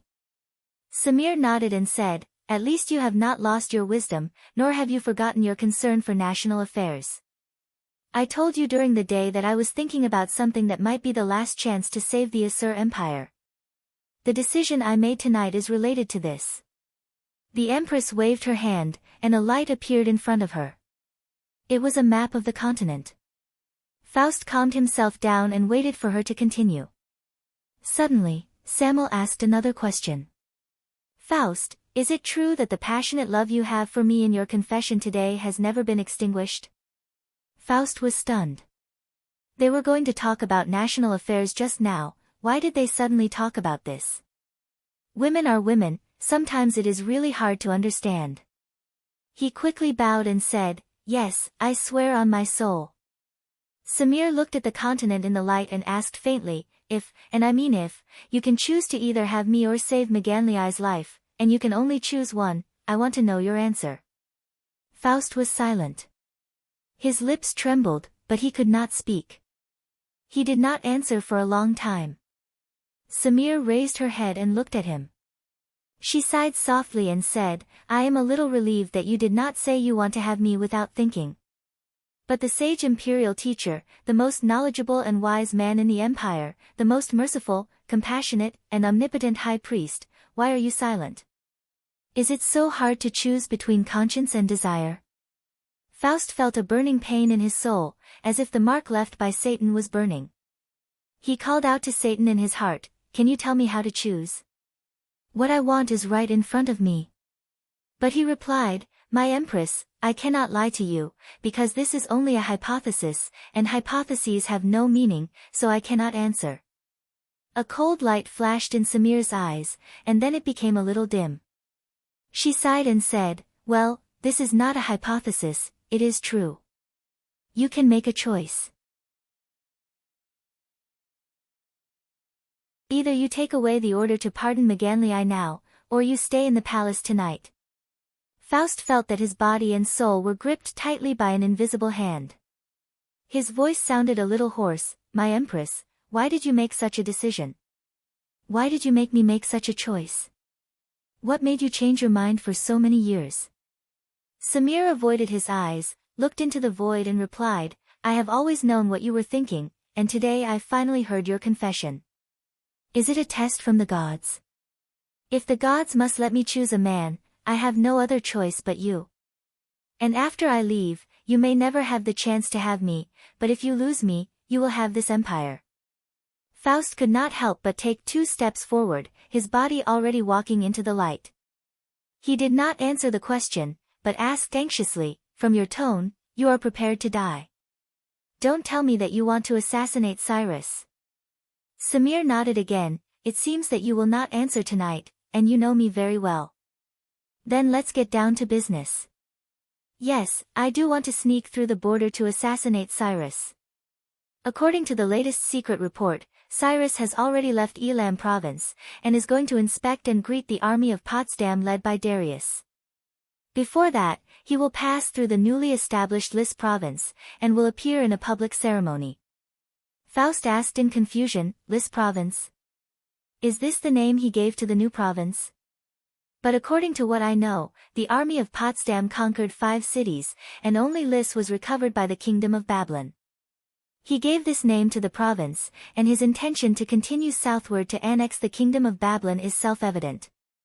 Did the kingdom of Babylon not react? Samir sneered, King Benut of Babylon wants to fight, but he has already lost the support of the clergy group, and there is nothing he can do. But I can't just stand by and watch. Since Sinak might be assassinated, it is not impossible to assassinate Cyrus. Faust muttered, as far as I know, the kingdom of Potsdam was originally established by the union of 10 tribes, and Cyrus is only the chief of the strongest tribe. He is a man of great talent, and can unite the whole country. But if he dies unexpectedly, the kingdom of Potsdam is likely to fall into a situation where various tribes fight for power. Now the kingdom is expanding too fast, and if the mainland is in chaos, the newly established provinces will also be in a situation where each tribe rules independently. In this case, it is indeed the only turning point for the Assur Empire. Samuel nodded. Yes, that's what I thought too. That's why I made this decision. I am not a competent king, but I am the best assassin. This is the last effort I can make. Faust's figure had already passed through the brilliance. He couldn't help but grab Samir's hand, and the brilliance that represented the divine spell of the heaven's pivot continent immediately disappeared. He said in a low voice, My queen, you can't go, it is suicide. Samir did not pull his hand back, but stubbornly shook his head, rather than waiting for death here, it is better to go and die. Sitting and waiting for death is certain, but there is still a chance to turn things around by assassinating Cyrus. Besides, I have already made up my mind, and I have no intention of coming back. That is why I ordered Sinak to be the regent, and appointed you as the regent. Faust shouted excitedly, You are the queen, why do you have to go in person? Samir replied, I have carefully thought about all the experts in the empire, and no matter who we send, they will not succeed. It will only be a meaningless death.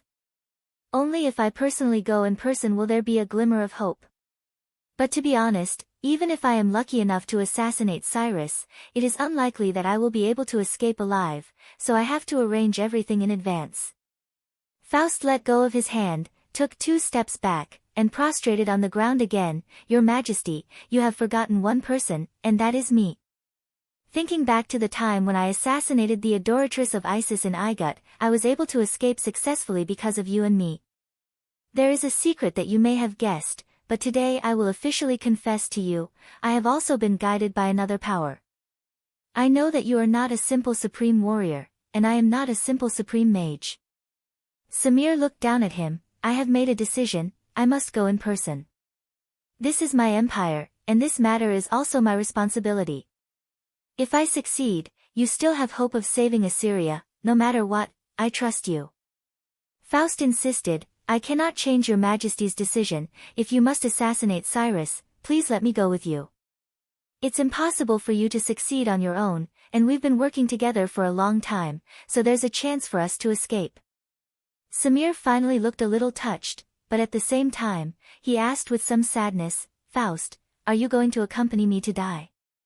Faust replied, No, I am accompanying you to save the fate of Assyria. This is your duty, and my wish. If you do not agree, I will still go by myself. Samir squinted his eyes. If that is the case, what about Magareth? Faust, I would rather accompany your majesty to assassinate Cyrus than make such a painful choice just now. Before we leave, please leave a warrant to pardon her. Samuel said, I'll leave an order to pardon her. Regardless of whether you or I die in this assassination, this order will take effect. But if you go with me, what about the affairs of the empire? Who can replace you as an assistant minister? Prime Minister Alpha is getting on in years. Who else in the empire can take charge?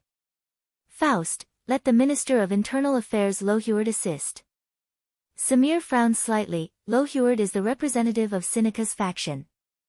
Back then, he wanted to appoint Seneca's son and opposed my ascension to the throne.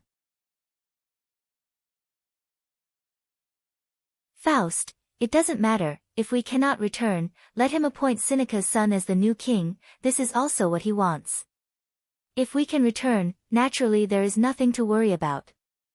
Samir stood there and looked at Faust silently, not speaking for a long time. The night gradually passed, and a faint light appeared outside the window. Dawn had quietly arrived. The queen finally spoke, the sky is actually getting bright. This morning, I will announce the latest decision. I will appoint Loheward as the assistant minister, and the sage imperial tutor will follow me to the border for inspection. We will depart in the afternoon, quickly go back and prepare, there is no time to bid farewell to anyone. Faust finally walked out of the palace in the faint light of dawn. Samir actually left him alone in the back hall for the night. This kind of thing may cause people to have ambiguous thoughts. But the main character of the story was the sage imperial tutor, Faust, and people would not dare to have any wild thoughts. In fact, Faust did not do anything else that night, he just silently endured Samir's gaze. Faust walked out of the palace, his accompanying guards had been waiting outside the palace for the whole night, and they hurriedly led a carriage to welcome him. Just as Faust got on the carriage, a voice that he had not heard for many years resounded in his soul, Faust, you did not answer Samir's question. What is it that prevents you from making a choice? Faust's body trembled, and he clenched his hands in front of his chest. He closed his eyes and replied, Satan, you finally spoke. It is not that I cannot, it is that I do not want to. My soul is the master, and the power that you guide is the servant. This is the promise you made, why did you abandon me and disappear? Satan's voice seemed to be sneering, did I abandon you? No, I have always been in your soul. When your soul can feel my existence, you are me. You want to assassinate Cyrus, is it not your own decision? And the power that I guide you, is it not to help you? It is the servant that achieves your goal. You have become so charming, and this charm comes from the power that I guide you. Are you swayed by this charm, or is this charm driven by you? Actually, you should ask yourself, when Maganlei was taken away by the guards, why did you abandon her and disappear? When Samir asked you to make a choice, why did you refuse to answer? Faust replied, I cannot let the innocent Maganlei be punished, and I also want to obtain Samir's love. Satan asked coldly, and why did you ask to guide Samir to die with you? You're tuning in to the Blissful Bookshelf YouTube channel. We're so grateful for your support, and don't forget to subscribe to join us on this incredible journey through captivating stories. Your generosity through donations truly makes a world of difference, as it's the primary source of revenue that allows me to expand and enhance this channel for you. Thank you from the bottom of my heart for being a part of this adventure.